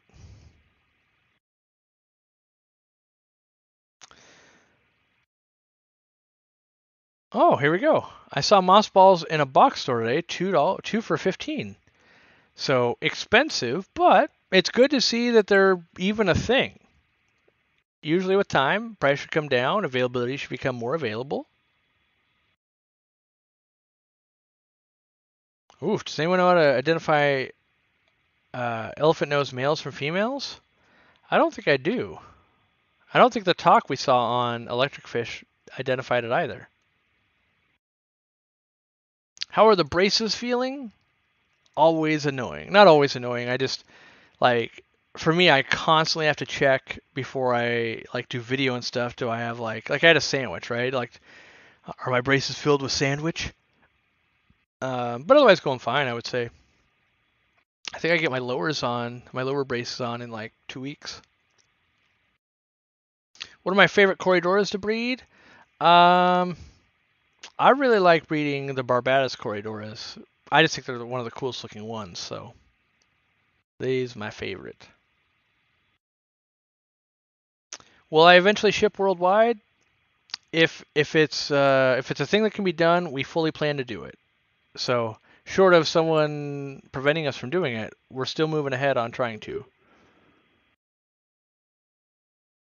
What's my favorite food for tetras? Krill flakes or the nano food or baby brine shrimp? Well, I like all those foods. If time and money and all that is of no factor, nothing replaces live baby brine shrimp. That being said, all of those things are a factor for pretty much everyone's lives. I really still love the krill flake. If someone said you could have 100 pounds of krill flake or 100 pounds of nano, I'd probably go flake. I really like the flake. That being said, I actively feed both to my fish out there. Like I load up the auto feeder with the nano, and then I hand feed the flake as well as frozens and all that stuff too. But it's hard. It's kind of like asking do you like a normal chocolate chip cookie or do you like the double chocolate chip cookie? Like, well, I mean, they're both amazing. How long have you had your braces? I have had them on for maybe 6 weeks. I don't know when my first appointment was. They say it'll take overall like 2 years or something. Obviously, it depends on how fast teeth move and all of that, I'm sure, but roughly 2 years is what they think. What are my thoughts on Apistogramma borelli? What size tank would you use for a breeding pair? I personally, I like 10 gallons for breeding Apistos. You can use anything bigger, obviously, but I find a 10 gallon real easy if you're just picking up a pair.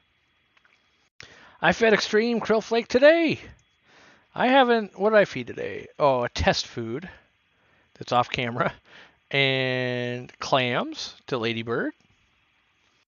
Auto fed, so we auto fed at 4, which is when the auto feeders go. Would have been Nano and Vibrabites. Oh, and I fed Elmer some extreme algae wafers, and same with some of the Plecos. But I haven't done like my general feeding yet, so I don't know what thing I'm gonna pull out of the cabinet and go, you all eat this today.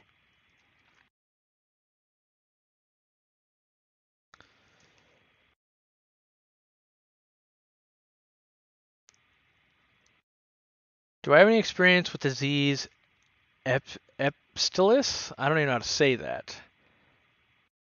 It can present itself as a single tiny filament between each scale, or is it a fungus? I don't have. I don't think I have working knowledge of that, so I'm unfortunately useless. How long can you feed baby brine after they hatch before they aren't nutritious anymore? I don't know, like 10 years.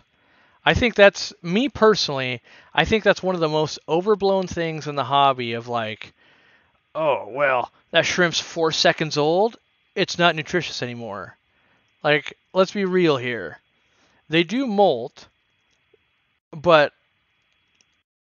I don't know the stages of them well enough to defend it against someone who's gonna, like, after the fact, go pull up 10 Wikipedia articles and 10 studies and be like, see, you're wrong on the fly. All I can say is, from breeding a lot of fish, I have never had a live baby brine shrimp that a fish didn't love to eat and didn't grow like a weed. I have also taken brine shrimp from hatched to fully adults, had them be live bearers, and all of that. Like, I've done quite a bit with brine shrimp.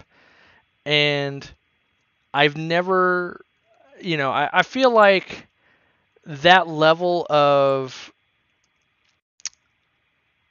like obsessiveness is just not needed in the hobby. Of like, well, every hour after they hatch, they go down by 3% nutrition. I don't care.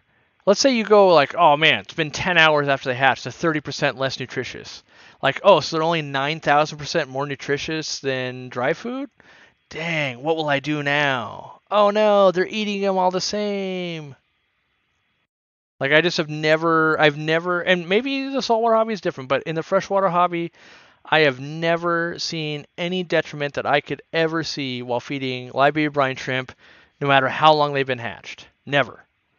I also have tested a bunch, trying to gut load them and do all of these things. I've never seen a big benefit from using Zocon or Zelcon or whatever it is, or any of those things. I've never seen like, oh, that's made a positive difference either. It could be that I'm turning a blind eye and I can't see the difference. But for me, in my fish room science, if I can't see a difference, there is no difference to me. And I realize that inherently is flawed logic, because there's lots of stuff in the world that we'll never see. Doesn't mean it doesn't exist, but to me it means I shouldn't spend a lot of time chasing something I can't even see a difference on.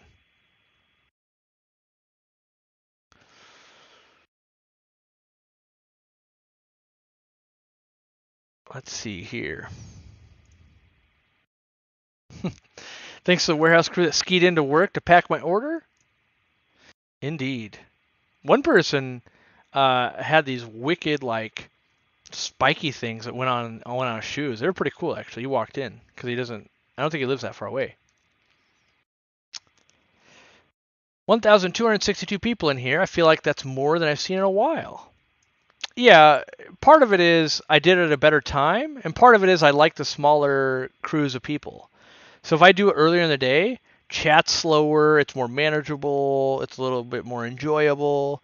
That being said, like there are definitely days and times I know of where I could spike this thing and you guys would go, "It's 2,500 people here. It's a madhouse. I don't even enjoy it anymore." So I could play like a vanity number, but I much enjoy like let's make it enjoyable for everyone to kind of participate and I'm not going to get 200,000 people or anything, but I do know there's different time slots I've tested. Like if I'm chasing numbers, which I'm not, it is more beneficial. I think there's, a sweet spot to it.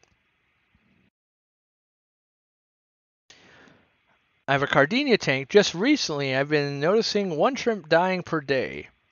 I've got 5.5 pH ammonia. Wait, 0 ammonia, 7.5 GH. Yeah, 0 KH and nitrate 000. Well, in my opinion, your like Cardinia shrimp, optimally, this is optimally, is more like 6.4. I think you're about 1.0 too low when it comes to your pH. I would work on upping that a bit. Not overnight, you don't want to slam it up, but, I definitely would like to see that come up a little bit, and I think you'll watch that death rate slowly wane for you. I love your it's only 9,000% more nutrition than flake now. I believe we all need to let go of perfectionism and strive for healthy relationships. That's probably a true statement and more wisdom than I have, but I definitely watch, these people and I'm just thinking like this is the hill you choose to die on? Like anytime I'm watching a fight break out over like brine shrimp or food or water changes or the way to breed a fish, all I can think about is this is worth your time. You could go pet your dog. You could go look at a fish. You could look at the stars outside. You could eat some candy. You could do anything. And we're going to choose, we're going to battle over, something that, in my opinion, most of those topics don't make nearly as big of a difference for as much screen time as they get. What trends do I foresee in 2022, such as products, fish, type of filters?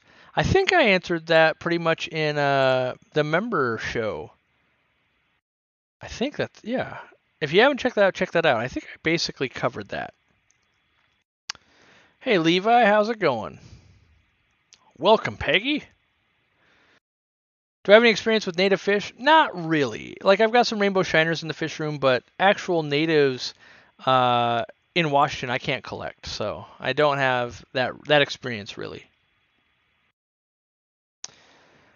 Hey, from Snoqualmie. Hope your dog's all right in the snow. Our dogs are, in the snow. It's real cold, and they take about 2 steps, go potty, and then run back in.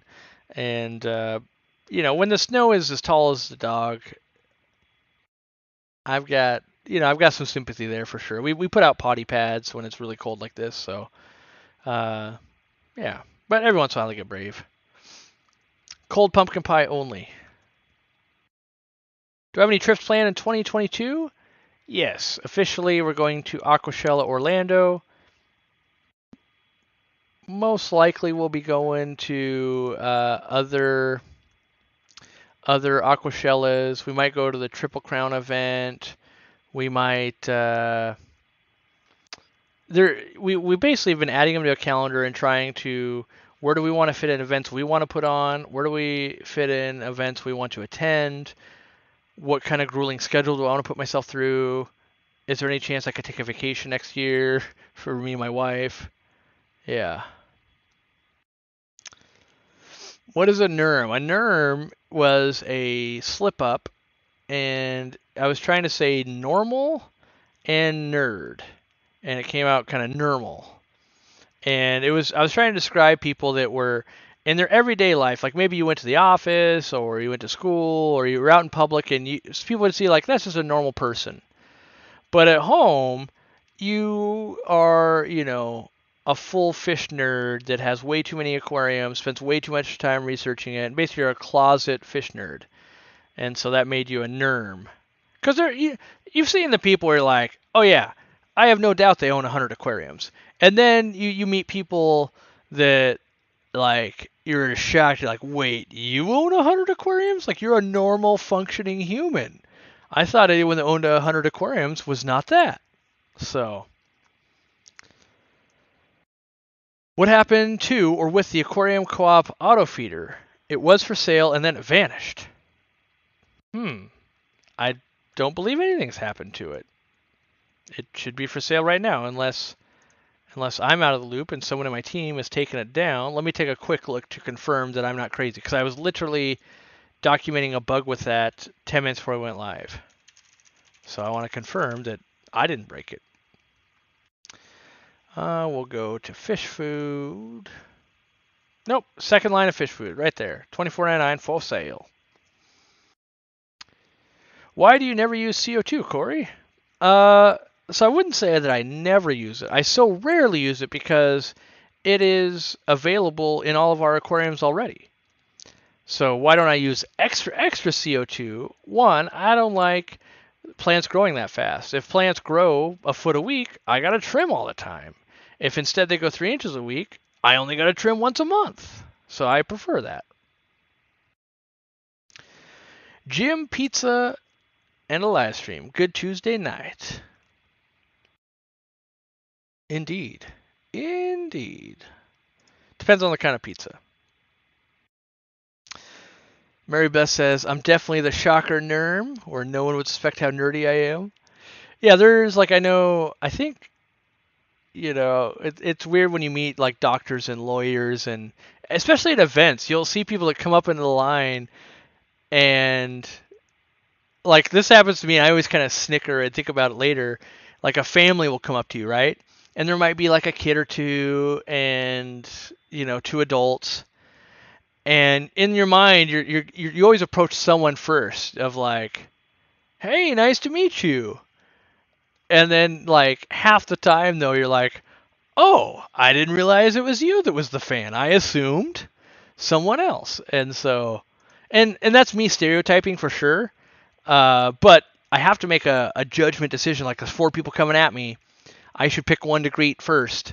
And just, it's amazing how often I'm just like, oh, sometimes it's real obvious. They're wearing the shirt, they've got basically, I'm a full-fledged nerd, like tattooed across their forehead.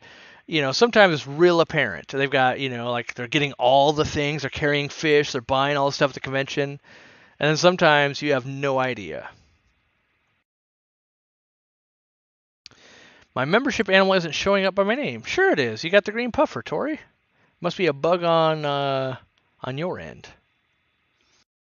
What other fish tubers do I watch and follow? Let me take a look, and I bet my answer is probably nobody. Now, to be fair, I want to make sure that I'm fair here. I watch so little of YouTube in general because I don't have time. I would love to have more time and watch more stuff. Like I did watch Fish for Thoughts video today because it's got some of our products in it, but that's not a fair and accurate assessment. I also watched Jimmy's video today, Jimmy Gimbal. While I was listening to it while I drove. I watched a YouTube video about YouTube, but am I actually watching? It's so rare for me to find the time, which sucks because I really want that time. I'm trying to see. I was in Rico Stan's live stream on Christmas a little bit. Corvus Oskin's live stream a little bit.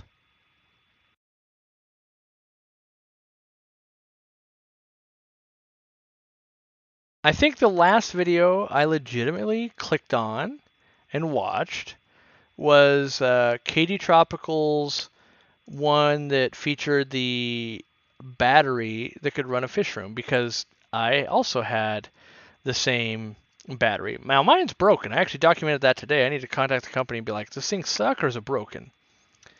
Yeah, part of it is I don't watch videos the same way other people do. Like, I've been watching a lot of the Aquashella videos so I could criticize and tell them how to do it better. But that's not the same as watching them to enjoy them.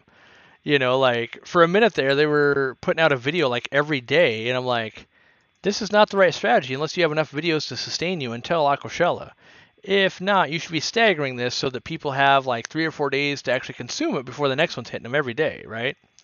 So I do a lot of, I guess, critique watching instead of just like, I'm the viewer, sit back, enjoy taking information.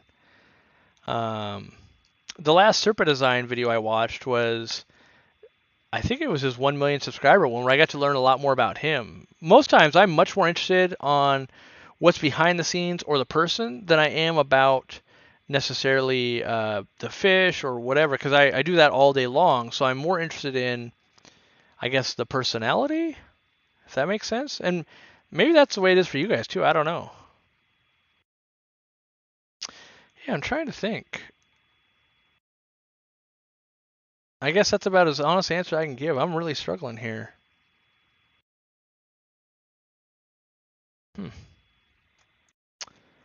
All right.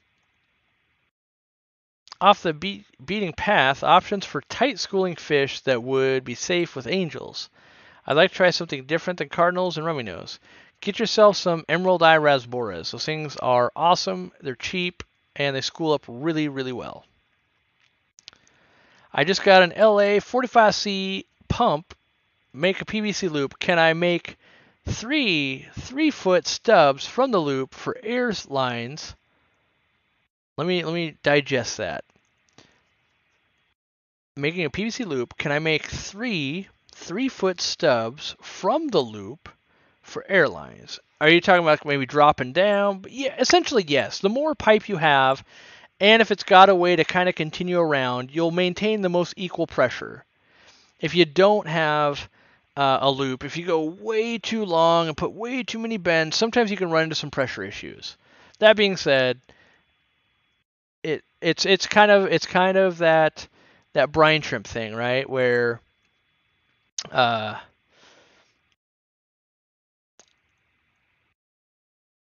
like we're talking about that last 5%, like for gains.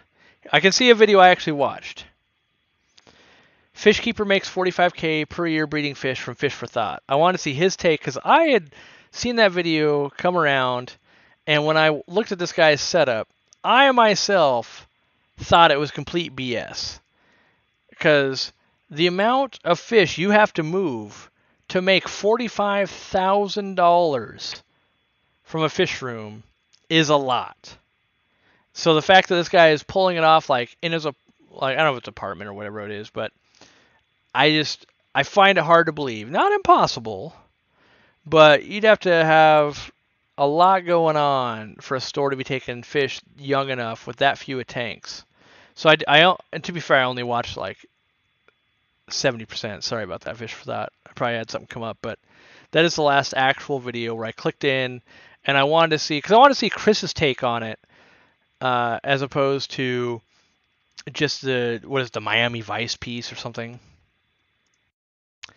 Triple Crown or bust. I hear you, Bentley. We're reaching out to see, really, if I'm being 100% honest, we reach out to these events and we ask who wants to work with us the most to make the best show possible. So things like, are you gonna get your act together so we can properly promote it? So like we're hating on Aquashella right now because they don't have a Facebook event made for the Orlando show, so I can't even share it on Facebook, right? They don't have the banners updated to show that the next event is in February. There's stuff like that where it's like, you're making this hard for me to get the word out easily to our fans to do the meet and greet. So if we can find, like, if Triple Crown's like, oh, well, don't worry, we'll make this super duper duper easy, right? Then we're more likely to do that event than an Aquashella, for instance. But everyone talks a big game. At the beginning, everyone's like, oh, don't worry, of course, we'll do all the things. And then they get overwhelmed, they do none of the things. So we're just really trying to make sure that, we get the most bang for everyone's buck of how do we meet the most people, how do we make the event as good as we can, how do we see as many different groups or states or whatever, how do we plan strategically. And that event's got a lot going for it, though, I got to be honest. But I haven't committed to it yet, and I don't want people to be like, well, you said 80% chance you're going to be there. Well, there's still 20% I don't, and I don't want 80% of people not happy.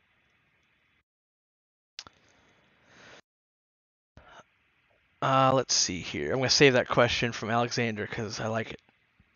I've been breeding L168 butterfly plecos, but they keep kicking the eggs out. Any tips to keep them in? One thing, and I don't know more, obviously, you could tell me more, but one thing is if you have a cave, put it up on something. So if it was just flat, get yourself something so that now the cave will sit like this. So the eggs naturally want to, if they get kicked, will come back down. A lot of times it just takes like 3/4 of an inch, and that's enough of a slope, so they really have to work to get those eggs out. So that might be all you need. Is it safe to keep hillstream loaches in a paludarium? Will they climb up the waterfalls? I have never kept them in that situation to know if that's problematic.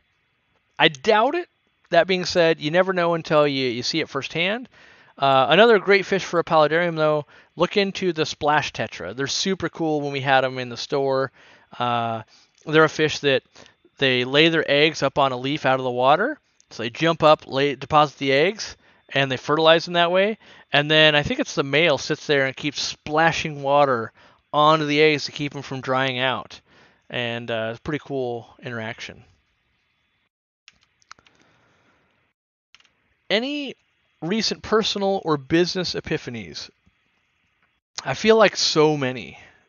I really I keep, holidays happen, snow happen, power outages have been happening. There's so many things that keep getting in the way of me doing.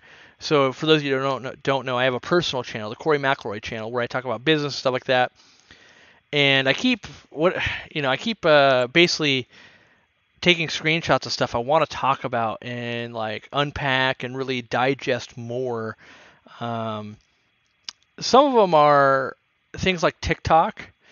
I know one of them specifically is I'm finding it fascinating and horrifying that there's a whole, I guess, journalist career out of turning TikToks into text, where it'll be like 415,000 people watched this happen, and then this happened, and then this happened, and it doesn't link to the TikTok or anything. I'm just like, this is a thing. So I thought that was fascinating. And kind of what do I want to say about it? Because I haven't. Part of it is I want to fully craft my thoughts so I sound like I have a decent opinion instead of on the fly. I'm trying to see if I have any other ones that I took pictures of. I guess not, but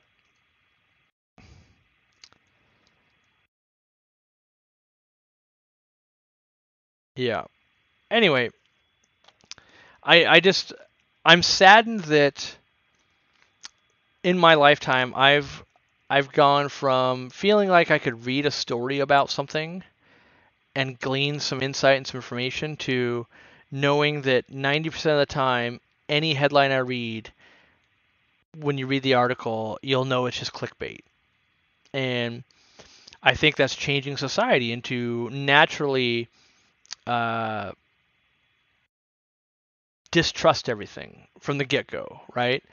And I think that it just adds a layer of complication to it. And there's so many things wrong with just social media trends and the fact that there's things that could be like a trend for calling a bomb threat, school shootings, all this kind of stuff. It just seems crazy. And I understand technology, and I see how it can ebb and flow, and I can see how algorithms reward controversy, and I've practiced it here on YouTube. I can say something like canister filters are useless, and a bunch of people click on it to fight me, and I'll get all those views. I can also say uh, this is how you use a canister filter, and no one will watch it. So I mean, I understand how these things work, and but the epiphany is, I guess, is that there are so many people in businesses and a lot of these things that the I don't know if it's the view or the popularity or the lure of turning into a business. I'm not sure what the North Star is for that, but essentially they're willing to do anything to get there. And I think there's something inherently wrong about that. I really try and pride myself on, don't get me wrong, I want all those things too. Who doesn't want like a stable career, money, happy life, all these things? But I'm not willing to do it at the detriment of other people. I try really hard, and not that there's always cause and effect. I try really hard not to go out with the intent of doing it though, and that's the disturbing trend I'm seeing is more and more I'm seeing this trend to be bad to others. Let's say as a biggest top level topic of like they go out not with the intention of making someone's experience better, but to make someone's experience worse. And the thing is, what you're not seeing is you're not seeing all these people saying, "How could you do that?" Instead, you're just watching people say LOL, laughing, interacting with it, whatever it is.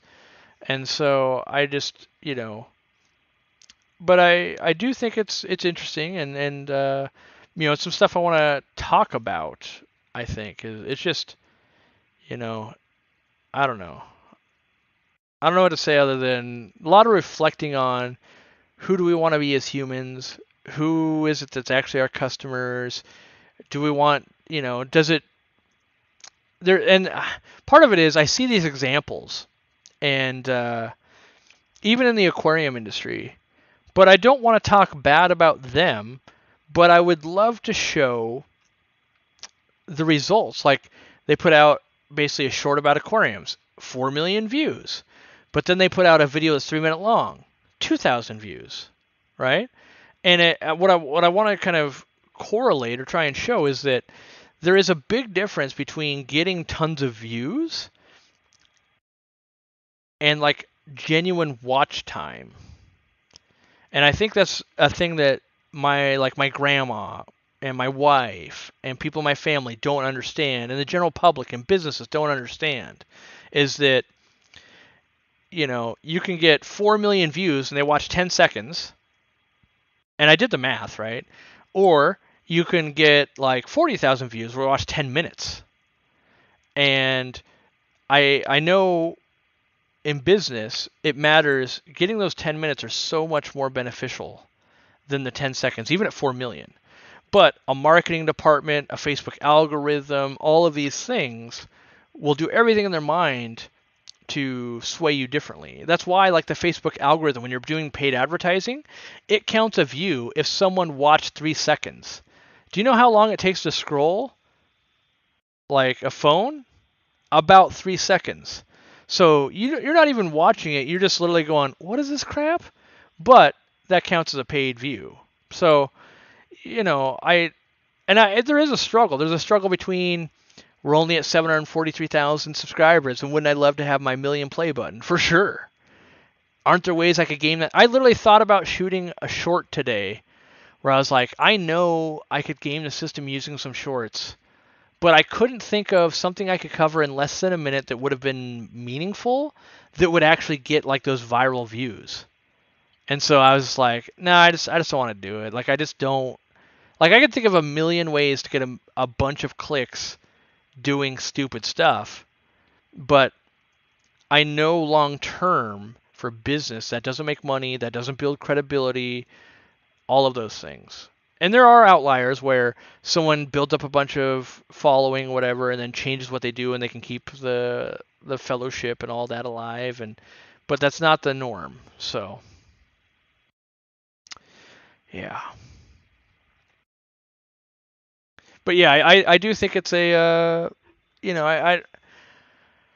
I think it's a thing that's going to become more and more top of mind, if you will. It's shaping kids and children, and it's shaping everybody though. That let's I promise you, I use my phone every day more than I did 20 years ago, and I watch everybody else do it too. It's becoming more and more ingrained in our lives, But I also wonder, like I do think about how can I get away from this a little more.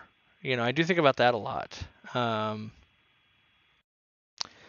and I'm not sure because for business for me it's part of how we make money for sure, right? So yeah, but I do think there's something to I've thought about, and I haven't talked with my wife, or I'm trying to think of maybe we need to institute a no technology night. We know another family that does that where I think it's every Tuesday they're not allowed to like watch TV, use their phones, and they end up playing like board games and doing family stuff. And I think that's a very healthy thing. I don't know if I can do that every Tuesday because my schedule is so crazy, but I at least love the idea of it. Of like, that's why I like it when the power goes out. I like it when it snows. I like when I'm forced to disconnect because I like them. Yeah. What was I gonna say here?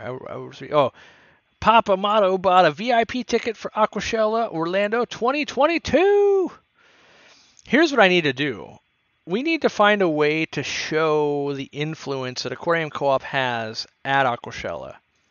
Because right now, there is no way for me to know whether 4 people from Aquarium Co-op show up at Orlando or 4,000, right? There's no way to quantify, and this would do a couple things. One, we could plan how big of a room are we going to need for the member-only event. How many people do we even bring? How many people do we think would show up to my talk? How many people, if we could start quantifying some of this and the organizers could see, like, oh, if we bring 1,000 people, if we bring 12 people, like if we bring 12 people, we know we need to cool our jets. No one's coming because of us. We should be thankful to even be considered to show up. If 1,000 people show up, then we should have a little bit of wiggle room to go, hey, make sure you get us a room so we can hang out one of the nights. If 5,000 people show up, okay, well, then let's do something more with all this money. If you guys just made X amount of money, let's make sure every Aquarium Co-op person gets a swag bag or something. So, but I'm excited to see. I'll be there. Scrabble night? Scrabble night sounds like my nightmare. It'll just be my wife beating me every time. She has the widest vocabulary, and I have a very narrow vocabulary. I mean, I don't have that narrow vocabulary, but compared to her, she uses words that I swear aren't words, and every time they're a legitimate word that no one has ever uttered on this earth. Do I need to go to that Aquashella thing? I don't think so, Dean. And the only reason I didn't invite you is it's in Orlando. We were just there, and it's in like another 2 months. So if you're going to go to an Aquashella, let's go to one that you weren't just at. Yeah. Is there another Aquashella in Florida? Yes, there is. But there'll also be one in Chicago and one in Texas. And yeah, so like if you went to the one in Texas, Dean, we're planning to also do a Charles Clapsaddle thing. And so you might really want to attend that. So, we'll figure it out. I do believe that Irene from Girl Talks Fish will be there as well, on her own accord. I think she's showing up for a day, and then her whole family is going to like Disney World or whatever's in Orlando. So, what's the most interesting, good or bad thing I've ever had happen in a tank? I think finding fry is always what I find most interesting, especially if I'm not trying very hard and it's an accident. I then want to study the tank and I want to study the tank and see like what do I think contributed to them being that happy. Ty Lynch says make sure it's 75% off if people email you a copy of your ticket. So it's a good concept of if people let us know, we could do something in return. I don't want to do that though because what's going to happen is this. I'm going to give you guys 75% off for a shirt. You're going to buy one and then you're going to be ultra disappointed when you show up and I'm giving shirts away in a new color that no one has and everyone's going to be super stoked. That's our plan. Whether we can pull it off with supply chain issues. Right now, we're contacting companies and go, "Hey, do you have 1,000 of this shirt in stock and can you print it and have it ready to go by February?" And what's that cost? And 1,000 might not be enough. We're actually trying to go like, what's 5,000 shirts look like? Because what if a lot of people show up that we want to give shirts away to, right? And so we always want to be careful about discounting things because people get like, well, I would have never bought a shirt even at 25% if I knew I was getting one for free today. Like, well, I'm sorry. Please continue to complain about getting free things. That'll be great. But no, we plan to give shirts away, and our plan is to figure out a way to do maybe hoodies for members. We're seeing what this looks like. It could be $1 billion. Supply chain is crunched, so what cost X last or 2 years ago now costs 3 times that much. Like, whoa, how'd that happen? All right, it's 6:01. I still have work I gotta do. I gotta do some things. So I'm trying to wrap it up here. Let's see. I have a Fireman's Dream flower horn in a 40-gallon. He's about 7 inches. I'm planning on upgrading to a 125. Do I think that's good enough long term? I do. I think a 125 would be that's a dream tank for a flower horn, I think. 75 you might be like, yeah, it's pretty darn good, but like a 75 is like, oh yeah, you got a nice house, right? And a small yard. The 125 is like, oh wow, you got a nice house and you got 2 acres? Man, you are set up. And I think that's what the 125 is going to be for that flower horn. Like that thing is set up. It doesn't need to move. It's liking what it's got going. I think that's a great tank for that.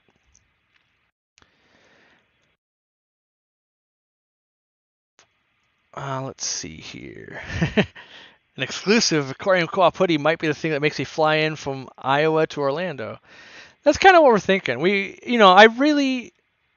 I hope it comes across that way. I don't know if it does, but I really, really appreciate the support we get from members, non-members, subscribers, people that buy from us. Like, you gotta, I think about this all the time. Like, I'm a 38-year-old fat dude who hit the lotto, and people want to hear what I gotta say, and I've got a great career, a great family, all of that, right? And everyone supports what we do. And so I'm always like, well, how can I keep giving back, right? Because like I'm so fortunate, and on a massive level, something like a hoodie, we might be able to pull off like, oh, it's $20,000 in hoodies.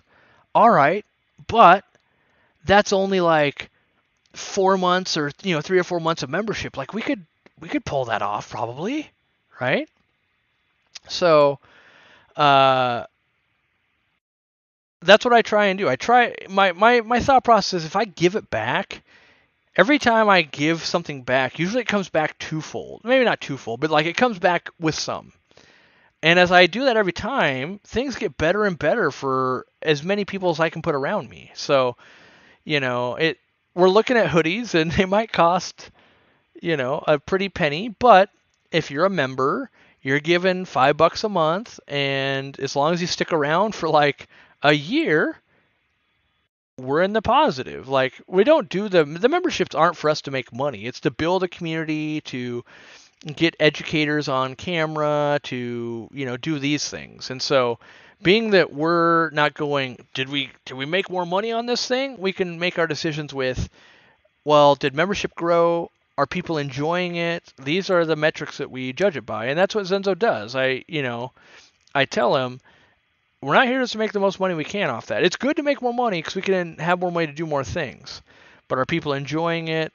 what else can we do? Can we push the boundaries? Can we lead by example? Can we do that? And so yeah, I'm hoping that we're going to give away shirts and hoodies.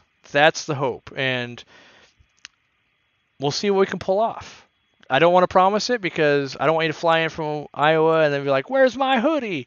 Oh, well, there was a hoodie shortage and we couldn't do it. But if there is a hoodie, and don't get me wrong, the shirts and the hoodies we're going to have made, they're not just for Aquashella. So if we do the Triple Crown, if we do an event in California, if we do an event somewhere else, my goal is to, give them away there too, anywhere we go. So it's not just this event or that paid event.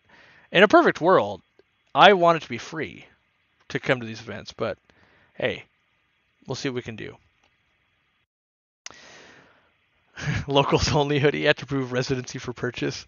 Oh man, that's another level of headache for Zenzo. I almost want to do it out of spite. So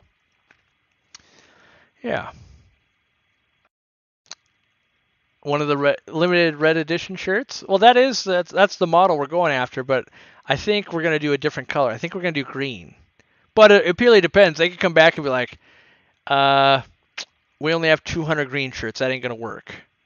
So it could be like, oh, it turns out they're hot pink shirts because they had 4 billion of them and they were cheap.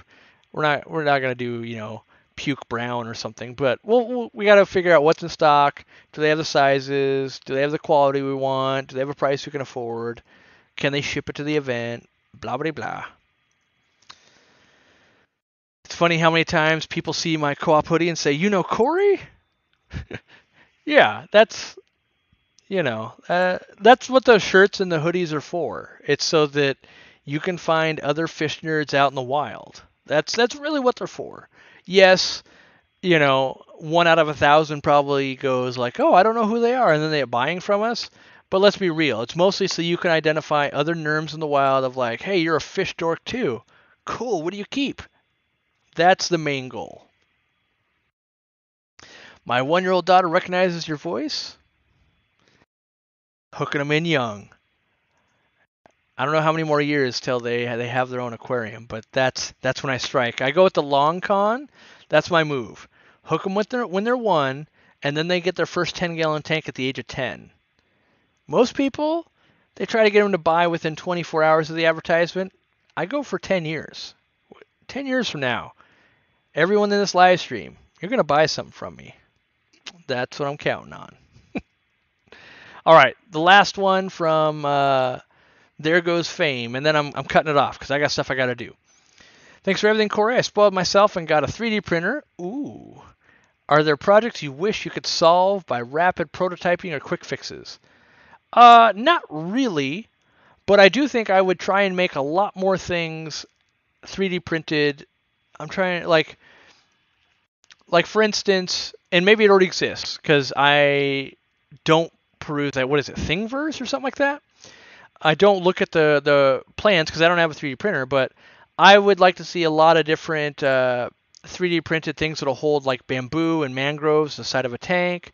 I'd like to see, I'm trying to think what else I'd like to see, but stuff like that where I'm like, I bet you could 3D print that. But I don't have one. Moving on, right? I know there's all kinds of little goodies that are there, and if I get a 3D printer, half the reason I want to get one is so I can share it with people and be like, look, you guys can make this thing too. Find someone that owns a 3D printer and then tell them about how you're a crazy fish person and they got to make this thing for you. Oh, I missed one. I missed a few. I have a heavily planted 40 breeder with platies, mollies. I run CO2, a Flowall 3.0, and Easy Green. My nitrates stay at 80 plus parts per million despite water changes. Maybe you've got a ton of fish in there, you're feeding really heavy, or you might be dosing too heavily on Easy Green, or you might have slow growing plants. And so it's one of those things. You kind of got to deduce which one it is. I would, and sometimes it's a little bit of everything. Like, maybe you cut back on the fertilizer, maybe you cut back on the feeding a little bit. Maybe you add a new, faster growing plant, a floating plant, or maybe a stem plant. Between all those tweaks, you'll probably watch it start coming down a little bit. And that's what you want. You don't want it to be like 80, 0. You kind of want it to like, all right, yeah, now we're hovering more around 40. That's a pretty good, maybe if you got too many fish, maybe rehome some. Again, we got 1 sentence. We need a whole paragraph to really kind of help there. But, Yeah. All right, I really do have to go. Thank you so much, everybody. Maybe I'll see if you're a member. I'll see you sometime this week for that member show. Otherwise, I'll see you in the next live stream. If nothing else, we got a video coming out on Sunday. So we'll see you guys around. Thank you so much. Hit that like button on the way out. Order all of our stuff and enjoy nature.